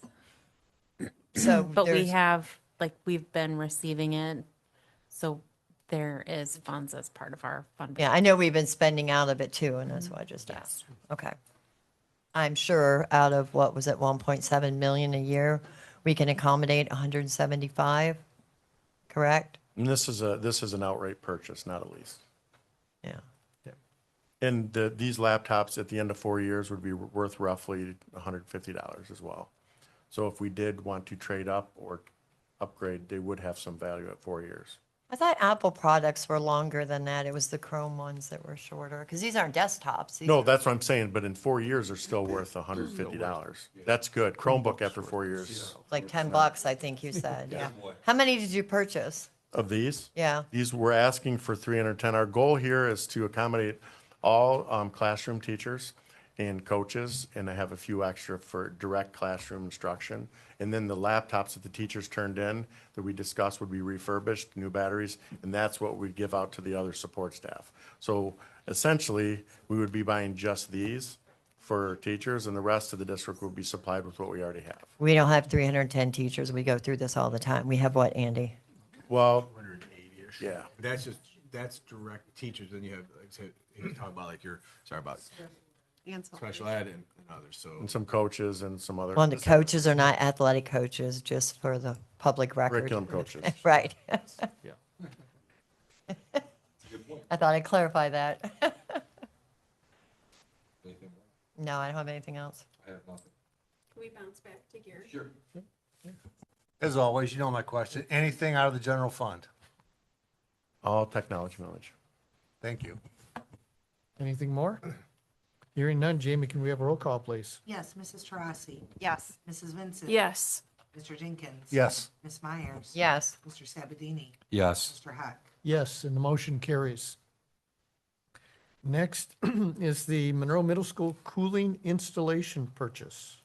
Yes, we're asking the board to approve the purchase and installation of the cooling systems at MMS in rooms 103 and 105 at a cost not to exceed $89,800. And this would be funded using 50% ISD funds and 50% site sinking funds. Can I get a motion? I move to approve the purchase and installation of the cooling systems at MMS in rooms 103 and 105 at a cost not to exceed $89,800 using 50% ISD funds and 50% site-seeking funds. Can I get support? Support. Oh, go for it. Tracy. Support. Oh, yeah. Discussion. This time discussion starts at this end. Yeah. So I am completely unaware of the rooms 103 and 105. They have no significance to me until somebody explains to me the significance and why the ISD is doing 50% and why 50% site sinking funds. Okay, well, okay, So wait, these are- okay. Okay. Well, it's a little different But even than further that. than That's that. not Yeah, a yeah, simple- please, let's, hold on. These are two interior classrooms, and so there's no outside windows, and so all they do is generate heat. There's no way to cool them. We were able to begin work with ISD 2 years ago on an EI program in Monroe County. Monroe County. Use the, no acronyms. I'm sorry, an emotional impairment classroom, okay? Monroe County has always had either, basically it's a local-based classroom or a resource classroom, and then, or you have your spaces at the ISD itself. And so for Monroe County, for us to be able to move into having an emotionally impaired classroom, especially at Monroe Public Schools, was a huge step. Other counties actually have sometimes their own program. Lenawee County has a whole building that is designated.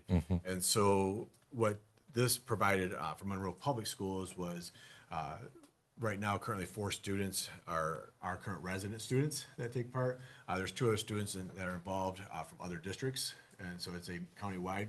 But being a central location makes it easier, and then for us, we don't have to do a transportation outside of our own district, and so this is a program where so ISD is picking up half that cost, and one of it is this is a classroom that if down the road the program leaves, it's still ours. And so the cost of the program outside of this air is all ISD money. It's not, Monroe Public Schools is not paying anything for that classroom. That bring clarity to it for you, sir? Absolutely, yeah, absolutely helps. Once again, it was a test program that started 2 years ago. We began working with the ISD on the approach of and bringing in an emotionally impaired classroom, and so they worked on hiring of a teacher. It was one of those areas that ISD had never ventured into in the past, and so we were pushing as superintendents for more support because an emotionally impaired student in a local-based classroom was extremely hard, and then because emotionally impaired students acting out is their number one, and so that was our goal, is how to best protect all students in local-based classrooms and our general education classrooms, and it was through this mechanism here, without suspending. And that was our last resort always, was to suspend out because something would occur, and that's what we're saying. Good. Okay, I'm good. Move on. I want to reiterate, until, the purchase of this, I had no clue that this kind of program was running. Not saying I'm unopposed to it. I think that when you bring a program into our district that is bringing kids in from other schools, I think that I would have appreciated a input, a discussion, do we want to do this type of thing? And I understand Annie and we disagree on what we think that should look like. That's my opinion. And the other thing is, you said that there were 4 students, and you said how many, what airport? So right now, when the program began, it was all Monroe Public School students. Then there are students that now we have, I believe it's one from Airport and one from Bedford. And again, with our program, with a program like this, the goal is for students to not spend their whole time in that program. They mature and they exit out, and the skills are embedded. And so at any moment, it could just be all Monroe Public School students again. And being a large district in the county, centrally located, that's why the program is part of us. So over the 2 years, because right now you said there's 4 students. So over the 2 years, what has been the usage of these 2 rooms? So, how many students have you? This program is designed, you have to keep it small. And so at the very beginning, we actually only had 3 students that were Monroe Public School students involved. Remembering that the ISD and Monroe had never ventured down this path. And so we had to, so ISD worked to hire a person and begin to build something that has never been built in Monroe County. So they built that. And so now it's in a space where it can function, and the skilled staff are there. And finding that location, that was one of our big goals. And so we found that. This is at Monroe Middle School this past year. And so it started small, and where it'll go down the road is it has potential to be able to go to the high school level too as needed. And so right now we use it in what's called like peers. And so that's an age grouping of a student there. And so you can't, for example, go out to Monroe High School and put a 5th grader in a classroom at Monroe High School. So he has to be of like peers. And so that's right. It started small right now at the middle school level in this building. And So the more you say, the more questions I have. Yep. So when you talk about 5th grade, so what is the age of students that would be put in this space? so that's all based on what we've seen so far is we try to begin maybe about 4th grade. It's all based on the IEP team, working with parents, the determination. Fourth through what? So right now, it's only goes through, I think our students go up to 6th grade, 7th grade. Okay, just, that was it. Just didn't, you talked about Down the different grade road, ages. as the and we're at students the middle age, school. become older, we may have to look at options, or, again, the goal is that the students, through the work, their skills increase and that they can exit the program. So, again, you know, these are 2 rooms, so one of the conversations we've had repeatedly is that Monroe Middle School's hot. Monroe Middle School has a lot of challenges when it comes to heat and whatnot. So I understand what would be the reason, but it's $90,000 on a program that services a few students. And I'm not suggesting that any student should not have their needs met. I'm not suggesting that. But at the same time, you know, I don't know. I mean, If we had an option for an outside wall classroom, it would be much different, but we don't have an option for an outside wall classroom. yeah. I guess, you know, again, just found out about this program. And so, you know, it's hard for me to understand how through the district and all the schools around us, we're the only ones that had 2 rooms available. I just find that interesting that the ISD couldn't find space out there and whatnot. But Please know to that. that being said, you know, it's in a situation now where we can't say no. And we're going to have to, as far as I'm concerned, approve this because we can't let kids in a program go without what they need. So I'm finished. I wanted to do answer, we have searched, and when I say we, Steve McNew, Melissa Morton, our special education director, and myself, we have searched for spaces at the ISD. We've searched for spaces throughout Monroe community, not just our own buildings. And again, back to for Monroe, having it located in our community is best because it's most centrally located. And when the vast majority of the students are coming out of our system, otherwise we're going to be transporting. And so I'd much rather have them here where we're not having to transport a long distance. And so. But when you're talking about the program has to be small, and we're only talking, we have 2 rooms, and we currently have 4 students. Historically, over the 2 years, you said that they've maintained 3. So that would mean that 1 or 2 students, so we would be at capacity based on what you just said. So we started small I know. to allow it to grow. And so your max number is going to sit right around that 6 to 8 students based on your space size. So think about like what Paul was talking about in classroom and preschoolers. It's similar there based on the size of space, complexity of students, and what goes on will determine the number that you can handle in that room. And so that number can fluctuate. There's no hard number that says, well, based on this square footage and the students that you can only have 3 kids, it could grow. Just want to understand the financials a little bit. When you say it's 89,800, 50% ISD, does that mean 50% of that is what's coming out of our sink? So really for us, it's about 45,000. Correct. Okay. Then question on transportation, because you brought it up. Yep. These students, are they transported to the Monroe Middle School in an ISD bus? So, no, it'd be special transportation that we provide. So okay. Yep. That's all I got. Correct me if I'm wrong, but similar models like this have existed in Monroe Public Schools for decades. At Monroe Middle School. Yep. Not the age. Yes. But Monroe Middle School has always had 2 or 3. Yep. And even at our elementary schools, we've had models similar to this with ISD local-based classrooms. And this is a very common practice. And so it's not necessarily something that's new. It might be new to some of our board members, but for those that are in the buildings and acquainted with, like, you may have heard about this with your work with the ISD, that this program and programs like this have been in our district for a very long time.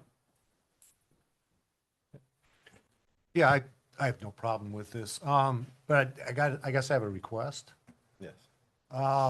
Would it be possible at a future work session to take 5 or 10 minutes and explain to the whole board what this program is, what the future looks like, you know, what it's going to cost us, what's the benefit, just something like that. I didn't know that what that an acronym was, EI. till So tonight. in the past, we've had what's just called local base. And so it's a less restrictive environment. So if, I think we can definitely come into a work session and talk about special education and going from least restrictive to most restrictive.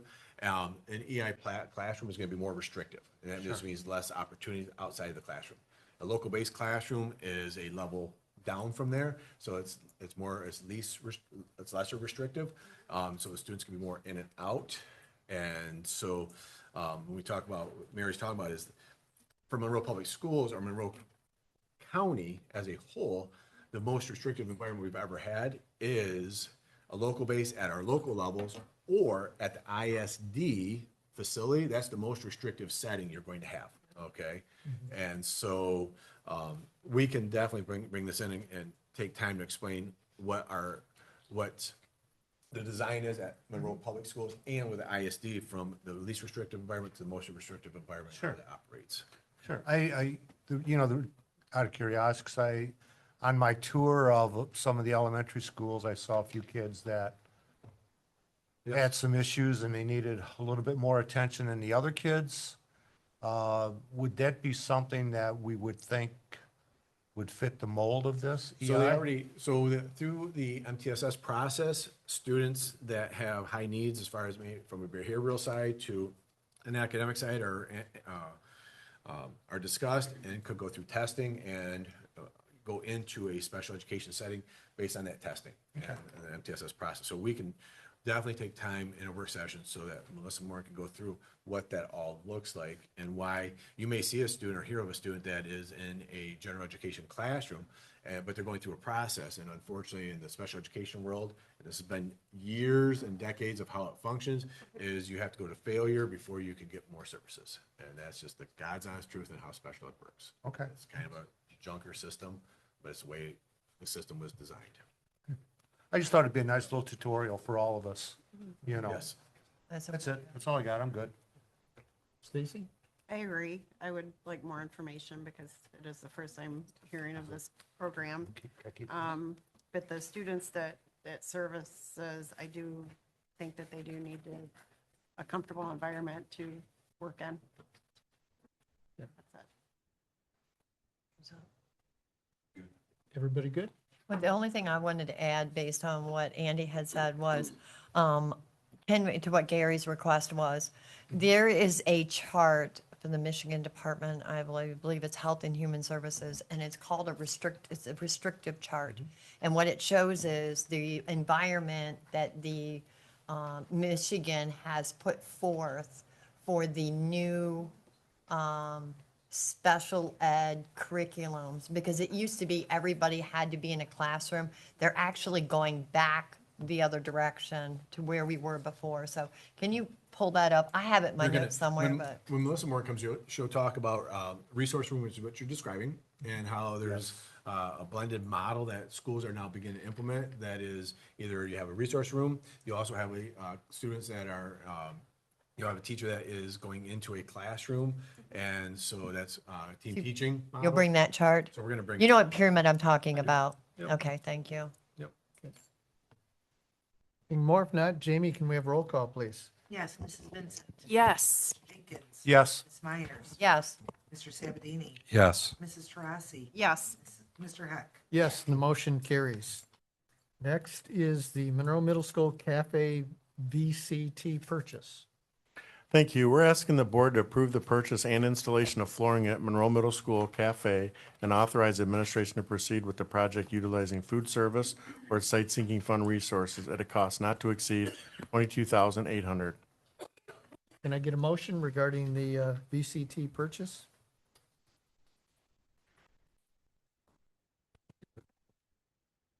I'll make a motion that we move to approve the purchase and installation of flooring at Monroe Middle School Cafe and authorize administration to proceed with the project utilizing food service or site sinking fund resources at a cost not to exceed $22,800. Support. Okay. Discussion, I guess this time we start. Yep. I was just confused because the information that we were given had Monroe Middle School and Cantrick mentioned. And Where? I knew Cantrick did have some issues. So I know one of the, I'm sorry, is it in the summary or on one of the quotes? Because I know when Deanna provided it me was some the memo. information. I apologize. It was in the memo. It was supposed to say Like what? Monroe Middle School instead of Cantrick. okay, but Cantrick did. They're did we getting it already- as well. Did Yes. we already vote on Yes. that one, right? Okay, so this is, This would be a separate one for the middle school cafe. okay. That's all I had to say. No, I've got nothing. Mary? We are going to prioritize spending out of the food service fund, right? And then only use site syncing if necessary. Correct. I have submitted the request for pre-approval from the state to utilize food service funds. And based on the fact that they approved the Cantrick project, I anticipate that they will. But I did ask Mr. Payne to put in there or site syncing just in case they come back and say it can't be fully covered by food service. That way we're protected. Okay. Thank you. I don't have anything. Cafe means cafeteria, and it covers the entire cafeteria floor. Just clarification, thank you. Not the kitchen, the cafe, just the Yeah. actual, yes. And there's a couple mop closets we didn't include. Yeah, There's like a hot water heater, but but it is the cafeteria floor. Yes. Yeah, just in case anybody thought they were two different things. Maybe not. No questions. Okay. Jamie, can we have roll call, please? Yes, Mr. Jenkins, Yes. Ms. Myers, Yes, Mr. Sabatini, Yes. Mrs. Taurasi, Yes. Mrs. Vincent, Yes. Mr. Heck. Yes, and the motion carries. And lastly, it looks like the asphalt maintenance. yes, thank you. We're asking, our final one is to request the purchase of services from Al's Asphalt Paving Company for a cost not to exceed $39,720. And this would also be funded by the site sinking fund. Can I get a motion? I move to approve the purchase of the services from Al's Asphalt Paving Company for a cost not to exceed $39,720. This project would be funded by the site sinking fund budget. Do I have support? Support. Discussion? I guess Brian starts with you. I'm not going to tackle that, no. Where's this going? Everywhere? Not everywhere.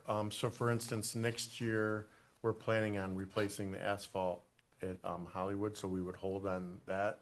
Manor's getting new asphalt, so we wouldn't do it there. We're evaluating Orchard currently. This is going to cover asphalt for all No, no, that? this is crack fill only. Oh, I'm like, what? It's like Maintenance. ceiling. So this is just This is just a maintain patch it as long as repair? we can. Okay. All right. What we do on the roads.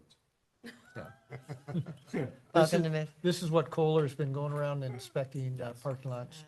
We're trying to weave this in between other work that we're doing, so we don't waste money. But some of the, if we don't maintain it, with these winters, last winter was a bad one. It I so want. takes its toll. Okay, that's all I've got. Thank you, Dave. Mary? Nothing. I've got nothing. Stacy? Good. Okay, Jamie, can we have a roll call, please? Yes, Ms. Myers, Yes. Mr. Sabatini, Yes. Mrs. Taurasi, Yes. Mrs. Vincent, Yes. Mr. Jenkins. Yes. Mr. Heck. Yes, the motion carries. And we did add substance, what was the verbiage? Yeah. Substance abuse policy and procedure. Or just substance, we're just addressing substance usage, and that was just the easiest way to verbiage it. I added this on here because I wanted it to be included as a high priority item for this board, and I'm going to request that it be a high priority item, that we address this prior to the school year, and we implement some maybe new procedures, maybe new policies, maybe new handbook changes on substance usage within the school to try to tackle it and prevent it in maybe a little stronger and better ways. So I know, Andy, you have said it was for a July, which I don't see it on here, but Right, because sorry about this. When we worked on the last time, we talked about this yesterday, so that's why I wouldn't reflect Yeah. there. today. yeah, So what we have proposed to the Board of Education was on Monday, July 20th for work on board policies. We have Monday the 27th, and so we'll move stuff off of the 27th and put it there. Or just because Monday, why don't we just do it on the 20th? Because, and then we'll just add another item besides board policy. So- Why don't we put two things on that rather than adding three or four? Well, so on Monday, the 20th, right now, we won't be able to start until about 6:30. Okay, And why? so I forget. a board member can't make it till 6:30. Oh, okay. So we'll start at 6:30, and as long as everyone's available that night. So we would start at 6:30, and we're looking at tackling the non-discrimination policies. Okay. So I feel like that's So, probably, retention has been pushed like, a few times. And then, the other one is the student data presentation, which I don't think we finished, right? Because that was added on. So, that is our annual finish Okay. one. okay, Just so, as there. so again, are we all ready for a long night to add that on there? Because that would be the July 27th. We are starting school in August. And this is an important topic that would then essentially need to be addressed at that work session for a Monday. Like, we don't even have another board meeting until Tuesday, August 11th. So, Correct. So what, if you look to your left, past Brian, David's fully aware of this. And so this is work that, from what you've been describing, is that between he, Steve, myself, begin doing a lot here to pull in all the things that you stated, because tonight, we'll pull down all the information, what you just described. And so we will pull all of that together, and we can start putting that in board briefs. And then when it comes to that time, there's a few things that you shared with me that I can also pass along, like that we need to make sure is being addressed. And so we can still bring it in on that 27th for you guys all to have. And so it's not like starting at ground zero, it's actually starting at a much higher space than that. right. So I don't want us to get bogged down to the point where there is information that's not being put forward, because, substance usage is a very big deal. Substance using in a school is even a higher priority to ensure that we're putting more safeguards in. And I believe we need we need more safeguards. And, Yeah. yeah, So for example, like last night, Brian had talked about the PBIS stuff. I appreciate your point when, hey, we can read, okay, and I appreciate it. Like with school choice, you all can read. I mean, I can push that out, you can read it, and an easy presentation. So I think about that. The conversation around retention, and so school choice will be moved out of there. Retention we'll have a conversation on. Student data presentation, again, that's one that Andrea's probably got about 95% wrapped up. When it's wrapped up, it'll be pushed out to you, so that way it'll already be in your hands. That would make that presentation that night much faster. So the vast majority of that time could be spent focused on policies, procedures, steps, everything we do. Okay. fair enough. Can I ask a question? Yes. Is there a specific policy number that you're thinking about? I don't think we have a policy on this, which is, why I put it out there.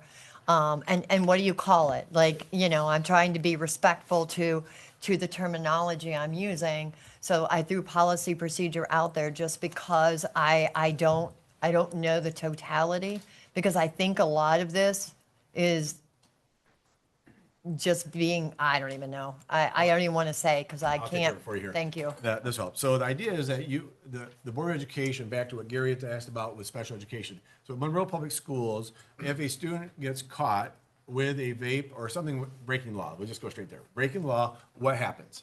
And what is it, how is it spelled out in the handbook? And what does that look like? And so bringing forth that clarity. So that night we'll have, if we have our SROs here, we will. I know our one SRO, he's in Washington on DC right now, working with the National Guard, so he won't be here, but I know we can pull in our new countywide SRO for that night. So that's what that. Steve Polizzi would probably be He'll be here. beneficial to be here. No, he'll be here. So we'll Anybody pull can our think of anybody student else? handbook and what happens Mr. Foley. in the processes. Yeah, how about Mr. Mr. Foley Foley might or be someone? good, too. Yeah. Bomia, she was the one that, Andrea? she brought in some information that she knew as well, which actually triggered this whole conversation, was a conversation with, what's, Bomia. What's the first name? Mandy. Mandy. Mandy, sorry. Apologize, Mandy. So I believe that gives Mr. Malavsky a fair amount of clarity on what he's going to begin doing the day after tomorrow. You want to talk to me? If you want to talk to me, I'm willing to talk to you. Okay, I guess, So, go. sorry, I'm just reviewing student policies, student applicable policies really quick. In 5512, use of tobacco by students is there, it exists. And then there's also 5530, drug prevention. It seemed like our last policy go-round, we Yeah. updated some to include more Yeah. drugs. So, well, Mary, I'm sorry. Didn't have my space here. It was 55. 5530 is drug prevention. Okay. 5512 is tobacco use. So maybe those could be like jumping off points. I think I, My mic's not on. Maybe 5512 tobacco and 5530 drug prevention could be like jumping off points for those future discussions. yeah, we may need another one too, but yeah, thank you. That clarifies. to That start. just helped David, right? Did you know that, David? Yes, ma'am. Thank you, Mary. Okay, so we move into old business. And I will turn it over, it looks like, state fiscal monitoring to Mrs. Shook. Sorry if I can get my mic to turn back on. Thank you, President Heck.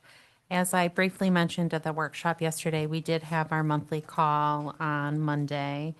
And we discussed briefly the budget amendment and budget proposal that the board approved tonight.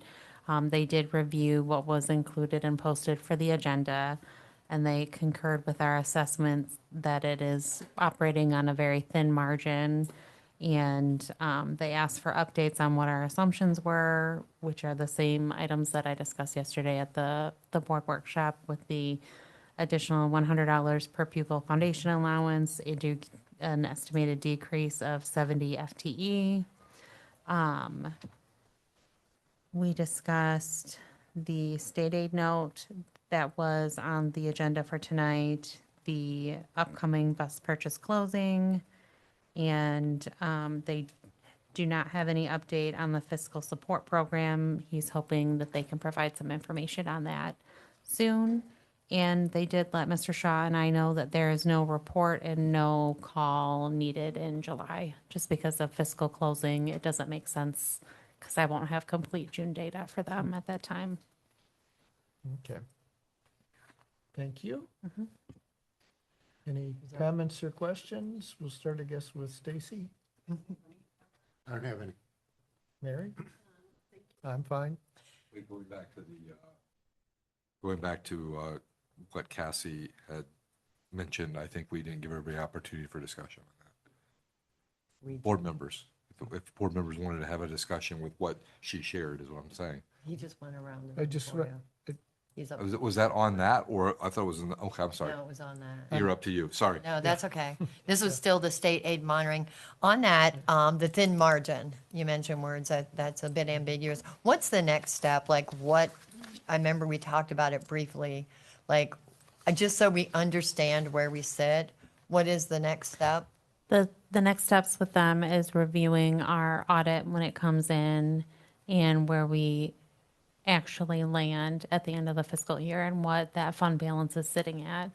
And then potentially having more state involvement with things. If we don't, I think it is positive to them to show the change with reducing our expenditures and having a more balanced budget for 26, 27. There is definitely still room for improvement, but we are making strides in the direction that we should be.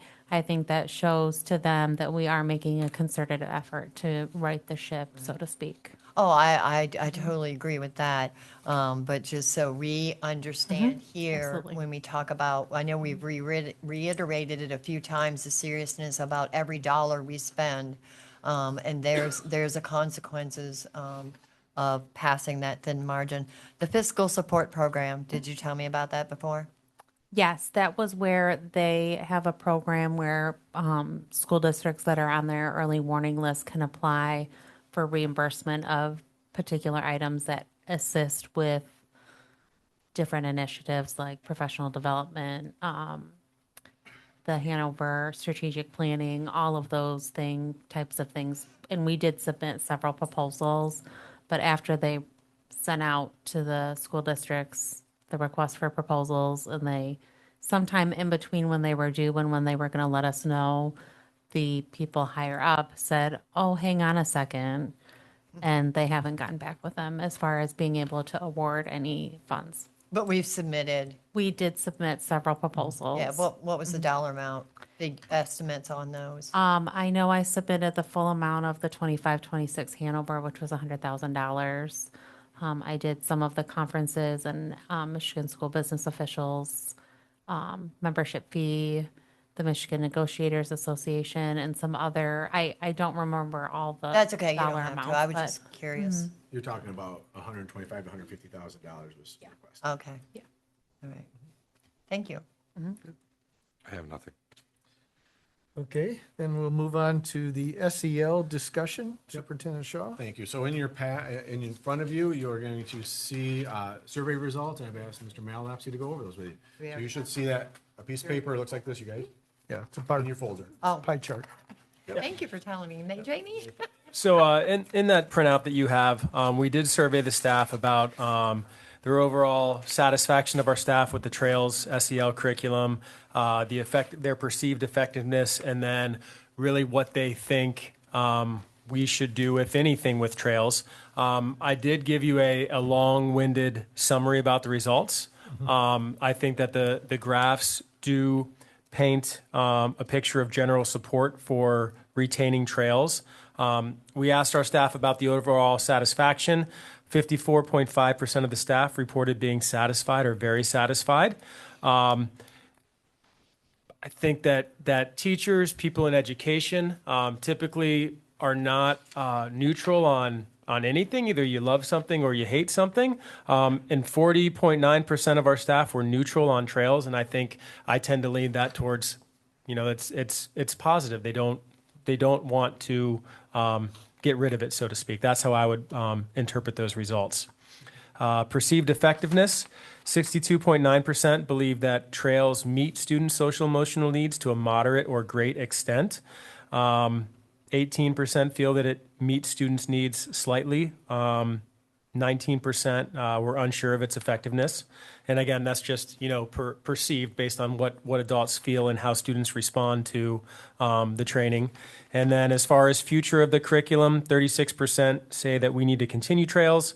20.2% support continuing Trails without significant changes.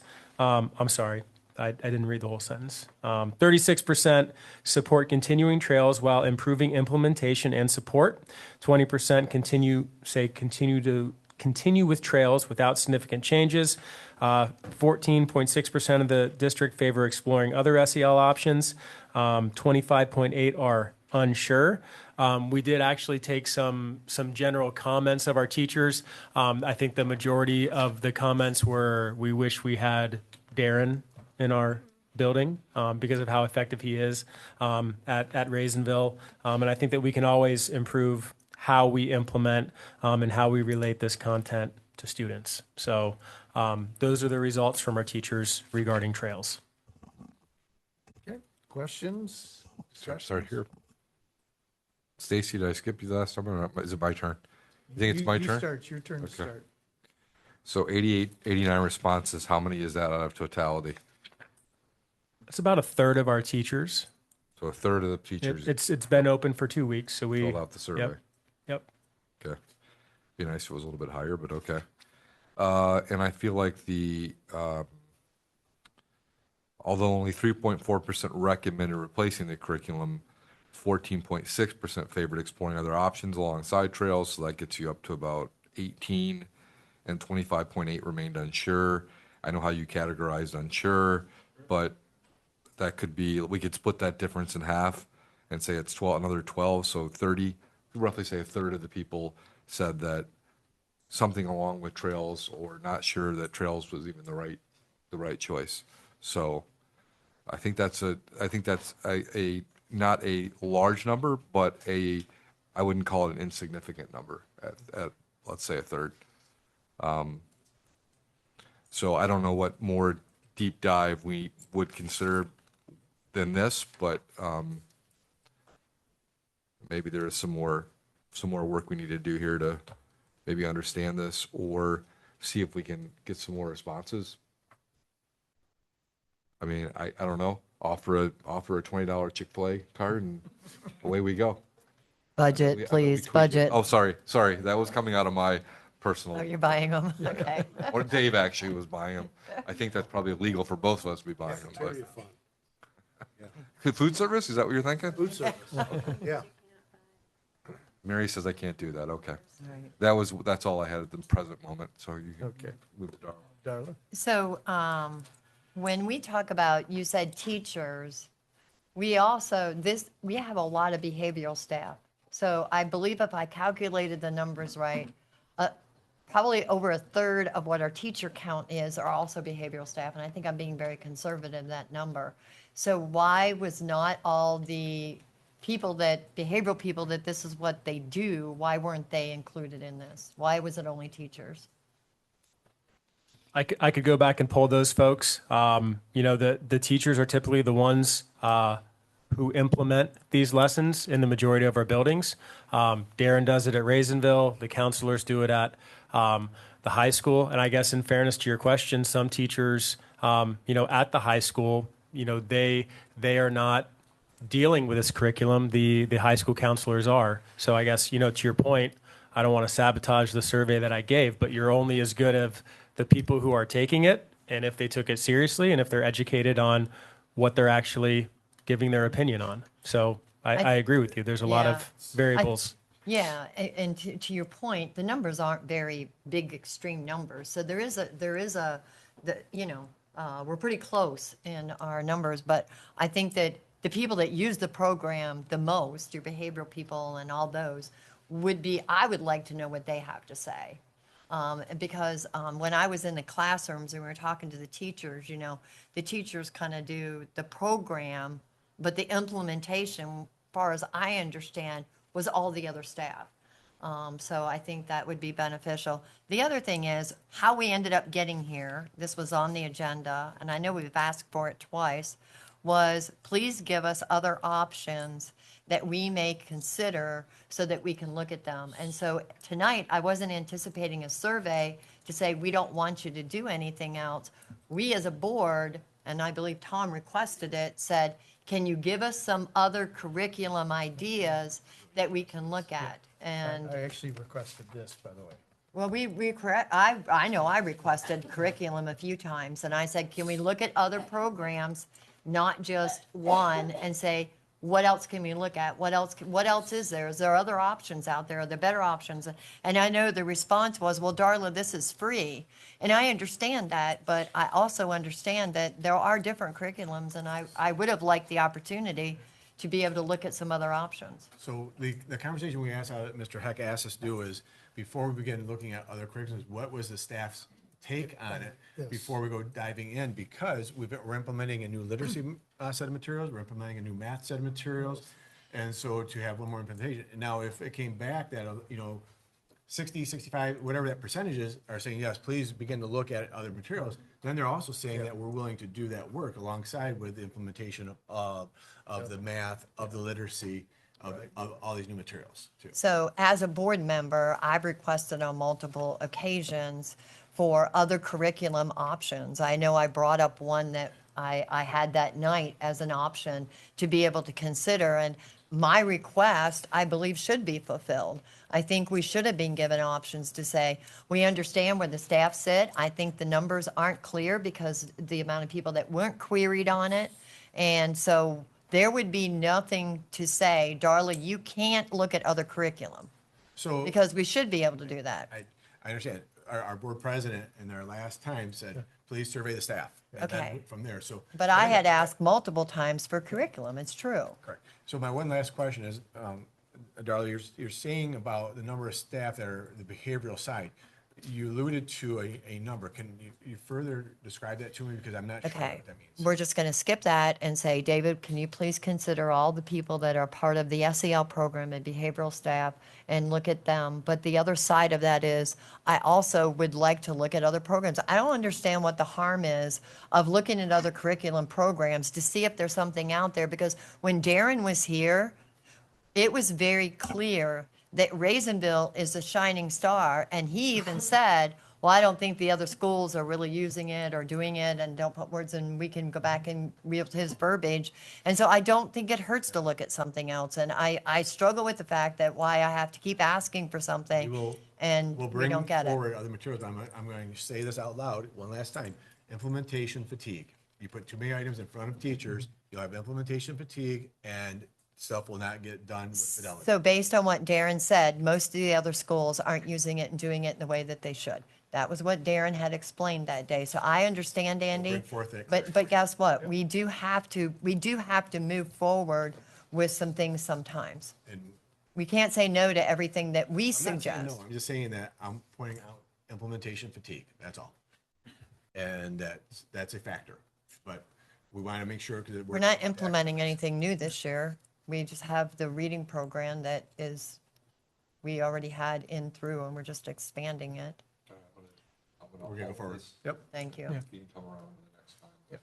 We'll either go, Tom, you've been jumping in sometimes, and sometimes you've been deferring. You do whatever you want. Well, I just, maybe some more clarification from David, because obviously, as Darla said, Raisinville's pretty in-depth in this because of Darren.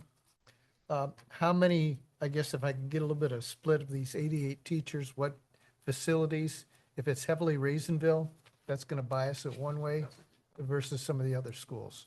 I can dig into it more or resurvey if we need to with, Yeah, I guess, more, rough for more numbers. clarity. Yeah. That's good. Thanks. You good? Mary starting? Yeah? Yeah, I'm. Okay. So, board members don't select curriculum, we approve it. That's our purview, right? Like, we're the 30,000-foot view. We don't get to pick the curriculum. It gets presented to us and we get to approve it. We get to review it before we approve it. We get to see the options that are before us, but we're not the ones that go, I want to see this curriculum and I want to see that curriculum and I want to see this curriculum, and I then want to make a selection among those. That's not our job. Also, for the questions that were asked in the survey, for many of our elementary schools, having our behavioral folks and having our restorative practices folks respond to those specific survey questions, it wouldn't necessarily be relevant. I'm specifically looking at question 2, to what extent do you believe the Trails curriculum meets the social and emotional needs of your students? They don't necessarily have a class load. So like they could give a general overview of that question, but those questions, I can understand why it was geared more towards instructional staff. So I would think that if we wanted to do a broader survey to include multiple different roles within the district, why aren't we rolling out to building administrators too, right? Because they see the impacts of this as well. I would recommend redesigning the 3 questions so it's relevant to like how it's impacting behaviors in the building. So that way, no matter what role is responding to the survey, they could answer it in a way that's meaningful to them and how they see it presenting in the building or presenting in the classrooms or presenting in the hallways or whatever that is, instead of being so targeted to what a classroom teacher might experience. That's all. Go ahead, Mary. Yeah. Nice presentation. I don't have anything. All my questions been answered. I guess I just have to say I was surprised at the percentages that were neutral or below.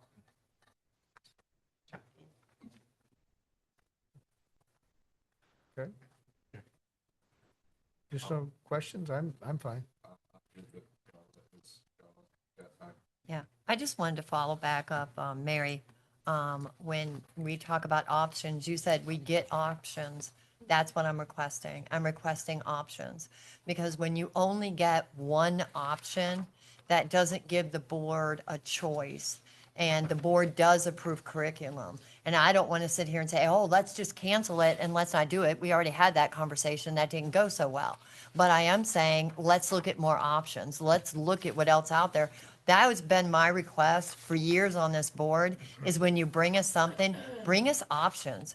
Bring us some choices to look at and say, what kind of curriculum does this board want to put forward? And that is our job, and that is what we do. So I am requesting But those that right there options. sounds like selection. No, That's a point of order, because that sounds like selection. I mean, let's let Darla go ahead, though. We haven't point of order to anybody else at this point, so let's just. I feel like we've all interjected. I know, I just felt like, let's not go back and forth here. so, anyway, that's my thing. We have to vote on it, so we have to approve it. That's part of the process. So again, I'm just asking for, options. I don't think it's a hard request. Good. Yes, thank you. Everybody else good? Nope. I would just like for you to reiterate your statement about when we're brought items to consider, then what is the board supposed to do in your perspective? So our job is to approve the curriculum that we use. So I'll give you an example. When the math curriculum came up, it was Envision. We were giving no other options. It was either you approve Envision or we have no math program. And I, as a board member, I would like to see, these are the two best options that we came up with. Here's the positives and the negatives, and here's the positive and the negatives. And you as a board approve the curriculum. That's what our job is. And so when the math program came up, I said, why don't we have another option? I think there were a lot of things about that program that bring us two. At minimum, go through your list and bring two. I don't think that's an unreasonable request. But who would be the deciding choice in selecting which of the two in that scenario? Well, the board's job is to approve curriculum. So it is up to us to approve the curriculum that we support. That's it. We support whatever curriculum. When we're only ever given one choice, there is no choice for us.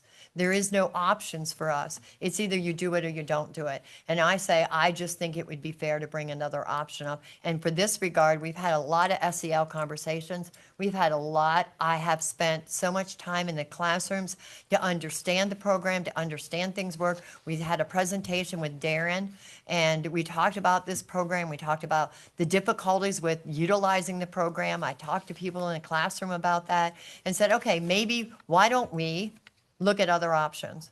And when this, how long have we been talking about SEL now? And I think I've brought that up every single meeting and said, let's just look and see what else is out there. Maybe there's something that's easier to use. Maybe there's something that's less complicated, that doesn't need a Darren at your building to be able to implement it. I think it's a reasonable request. So what you just described is the board selecting curriculum. If you're saying, bring us two, we pick the one, that's us selecting curriculum. We don't get to do that.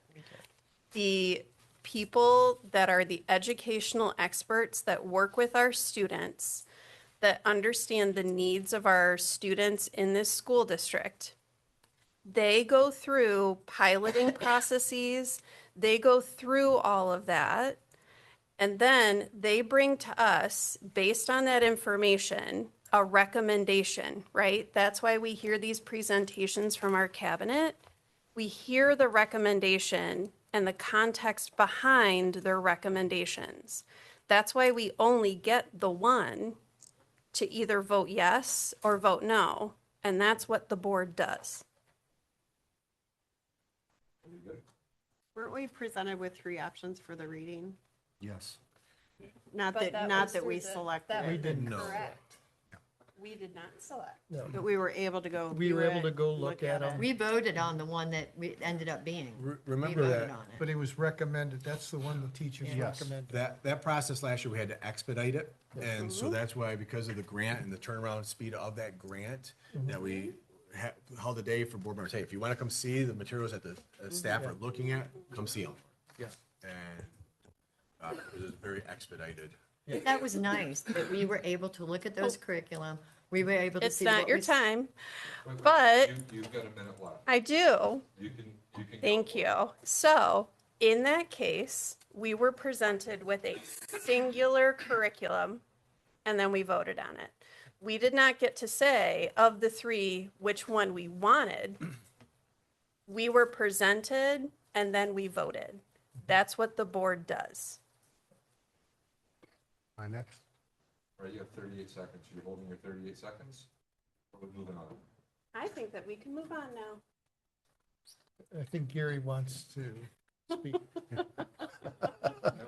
This is so much Yeah, fun. this is like drama. People watching are like. Did anybody order pizza? I don't, I'm Understand. curious, if pizza or something, The powers of the board. I was just going to reiterate that, maybe in the future. I went out there to the high school with all the demonstrations, okay? I spent a lot of time with Andrea. She and I went to each one, we talked, I talked to the teachers. I got the background from them, what do you think? Okay, my eyes, they're the experts. Andrea filled me in on everything else, you know? Obviously, the teachers made the decision, and we voted on it, you know, they chose it. I have no problem with the way that was handled. I was educated, way more than I expected, you know, and I'm not the expert, they are the experts. They voted on it and decided, hey, this is the program we want. Fair enough. If this is what you guys say, I'm gonna go along with it too. But it was just the way it was done, it was fabulous. Maybe in the future, if we're gonna change curriculums, if we could emulate that again for all the board, you know, I just thought it was nice. It was really nice. That's it. Now I'm done. That was nice. I did enjoy that. Yeah. I feel like one we could have gotten rid of right away, the other two, speaking to Andrea and others who are out there, it was a good decision. I would say that it was good for me to see Darren at Raisinville and do trails, but I will say that knowing through my wife's experience as a second grade teacher, she has to implement the SEL, right? So Darren gives a kind of a skewed model of how things So it would are. be interesting to know. Yeah, yeah, right. That's why that's an interesting question. That's fair. Yeah, Done. You said you were done. I was done, but Gary, you said exactly what I'm saying. Okay. It's the exact same thing. And in that, the one thing that happened, there was a two-way street. We gave our opinions, we gave our input, we gave input just like they gave input. And so what was nice about it is because we had those conversations, we understood why we all thought that was the good choice. And so I agree with you, that's what I think we should do going forward, and that's the request I have again with this, and that's why, yeah, thank you. I think we're good. I'm good. I think we're good. Okay, we'll move. We got one more, the 26-27 budget update. I'm not sure what So else. we- now that we're, What do you so got the to say question, about the so the budget? question becomes here, as we've been practicing. Now that the budget's in place, we've told you what the plan will be as far as bringing back a revised budget. Can this be taken off the board agenda? Do we want to just put it on for the next update, or just wait until then and add it up? It would, so remember, when the next update comes in, it's actually up for approval, so it would be a new business item. Okay. Okay. Sorry, We actually, I took my 20 seconds early. I'm fine. I think we've talked about it enough. Okay. It's gone. That finishes up our old business. Next up is superintendent comments. Awesome. And these more people. We've got new staff members. And I wish the other one you would have tackled him before he walked out the door. I wanted to say stop them, so. I know, I was thinking the same thing. going, I thought the were same so thing. kind. So, but- so here's what you get to do tonight. You get to come up to the microphone.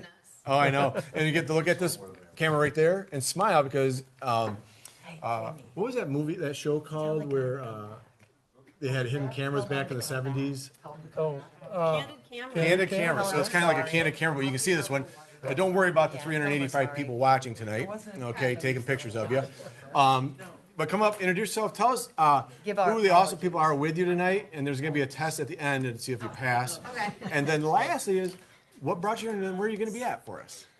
So right, is the microphone turned on? Yes, it is. Awesome. I believe so, yes. I'm Kylie Swindeman. I'm going to be teaching 5th grade science and social studies at Cantrick. So, yes, I'm very excited, and I'm excited to be a part of this wonderful community. So, who are the wonderful people that came to support you tonight? My mother-in-law, Mary Pat, my mom, Lisa, and my husband, Trent.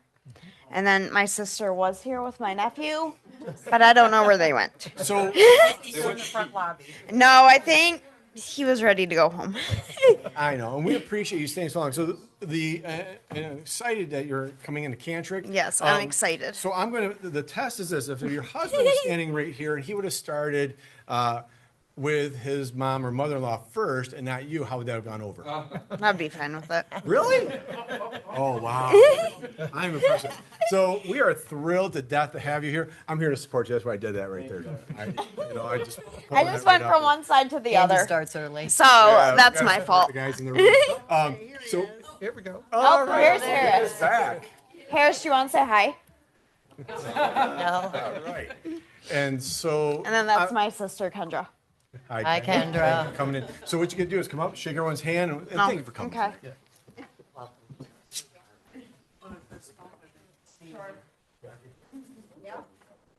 My hands are freezing. Sorry. Welcome aboard. Thank you. Thank you. Ice cube. You didn't hear me crack when I stood up? So, to be a exciting time, we are just over 2 months and 1 week away from the school year getting up and going. You don't have to be a killjoy. You know, Hey, I'm ready. you know, She was ready. we have a lot of fun as a cabinet. I was down in Mr. Payne's office today and looking at our custodial staff, and I'm going, oh my gosh, we're down to 2 months to get these buildings ready. And that's what gets hard sometimes, the school year's already going. But welcome. Thank you. And can't wait to have you with us over at Cantrick. You're going to love it Yes, there. I'm excited. I've heard great things. You're going to love it. So thank you so much for coming in. Thank you. Exactly. So a couple other things I have for superintendent's comments tonight are summer hours. Remember that our building, this building is open Monday through Thursday, 7:30 to 4:30, and will be closed on Thursday, July 2nd. Summer meals, as was mentioned a few moments ago, our food service partners, Sodexo, are busy.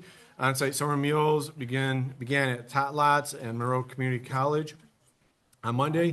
Distribution of 7-day meal bundles this Thursday, the 25th, an entire week's worth of breakfast and lunches being put together out at Raisinville.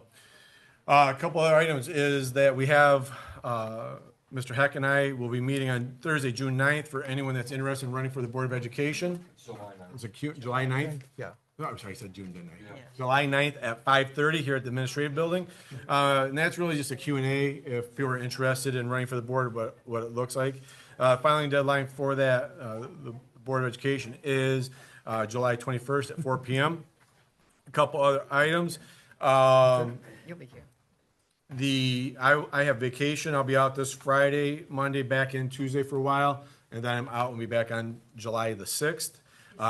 So if you need anything, I will check emails in the mornings. Otherwise, if someone's really pushing, reach out. Most of my cabinet members will be here. So don't text you. If it's something monstrous, please do, because but otherwise our people can take care of it. The last one was good news out of Lansing. I'm sorry. There's news out of Lansing. I'm not going to I call was it going to good. say, wait a minute. There's good news out. The news out of Lansing is that the leadership has come up with a budget framework agreement today. Oh, wow. Doesn't mean that they're saying, That's it's a good. framework. So they at least have the parameters. They took a couple things off the table that should help. I mean, both sides gave up one item, so hopefully they'll get. MOU or no? Get it. Appreciate that. So we do have a budget framework, so now maybe we'll get to work and get that finished up. So we'll see how that flows there. And then, is there anyone that has any problems with the July 20th work session, with a 6:30 start time? Excellent. That'll be put on your guys' calendar. That's all I have tonight, sir. Okay, do we have any public commentary? Probably not. No public commentary. Our public left. They stayed for a long time. Who was the guy in the suit? Was he a, No, they don't. oh, Jamie's going to invite him Trying back. to figure out who it was that reached out. Yeah. he kind of come and Did went, they he came and maybe- went a couple times. They maybe think that it started at 7. Probably. Yeah. Probably. Would there have been a way to like bring them in the middle? I was thinking of calling them and That's what I saying was something. wondering. Yeah. What do you mean? So that they didn't, they missed the beginning when they would have been announced. 'cause Right. We Yeah. had like put them in the, Well, We we were, could have they were, interrupted. he was planning on, because we saw them come in. Yeah, we He was could have gonna do it hit it. during his second superintendent comments, since we had already passed that. that was, So- that's what I was wondering though, Yeah. since they thought it started at 7, could we have put them in the middle somewhere Probably. so that they didn't have to wait so long? Right. Yeah, we could have. Okay, next is board member commentary, so we'll start with Stacy. I'm good. We talked out. I'm talked out also. I'm Okay, done. good. Mary?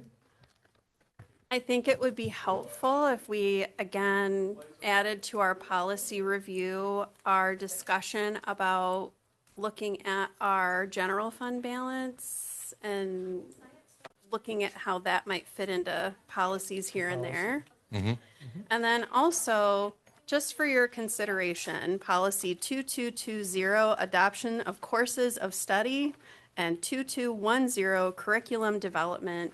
It provides guidance on the board's role and the superintendent's role in curriculum selection. Can you go back, Mary, with the policies, please?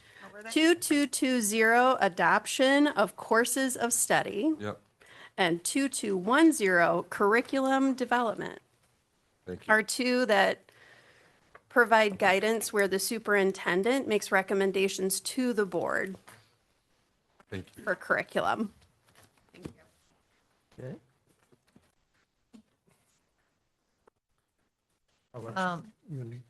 Go ahead. Yeah, okay, yeah. Can we add those two policies to the stuff that we're discussing? That way, if the board wants to make any changes to them, any language changes, there would be an opportunity for us to have a discussion on those. The other thing is, how we operate here as a board, it can seem very, very discombobulated and whatnot at times. But I do have to say, I totally enjoyed the way that the meeting went tonight with the 3 minutes. I'm so happy to hear other voices than mine. So I thought that was wonderful. I thought it contributed a lot to the conversation. I think it got us a lot of places. So I thank those that come up with that and implemented that. And thank you, Brian, for running that so well, because I think we all followed close. I hope it's, at some point I don't have to be as big of a referee. The first night's always the break-in period, right? So we can self-correct ourselves, but yes, it was very good. I would like to say that my wife pointed out today, this is the 1-year anniversary to me being appointed to this board. And it seems like 1,000 at some points. To say it has been bumpy would be an understatement, but also to say that there's been very good highs as well is also true. And I want to say thank you first and foremost to my colleagues, Stacy, Gary, Mary, Tom, Darla, and Carrie. You have enriched my life. I've learned a lot. And no matter what happens moving forward, I will have been better for serving on this board. So that's my gushy moment of the night, but thank you. Is 1-year anniversary paper? Are you gonna all send me paper? I think it is paper. What is it? I don't know what it is. I feel like paper's further along. Oh, It is paper, Andy? That's what we heard today. It's paper. We heard that It's today. paper. Wow. Paper and then bronze. The board is not allowed to do paper anymore. You've opted out. You need a comment, I'm sorry. your turn. okay, I think, just, again, I want to thank and appreciate the administration's work on the budget that we got through tonight. It, obviously been kind of a long and difficult process, but I think we got to the best scenario that we can, given the finances. And just, we'll keep on top of it going forward. So again, appreciate particularly Cassie, all the work you put into it. Thank you very much. Cassie. No. Okay. And that's all I've got. So that concludes our agenda for this evening. Our next regular Board of Education meeting will be held on Tuesday, July 28th, 2026. We'll begin at 5:30 PM. The board work session will be held on Monday, July 27th, 2026, also beginning at 5:30 PM, and then July 20th at 6:30 PM. Can I get a motion to adjourn? Motion to adjourn. Do I have support? Support. Show of hands. You two The jump. Monroe Public Schools Board of Education meeting for Tuesday, June 23rd, 2026 is adjourned, and the time is 8:24 PM. All right, everybody.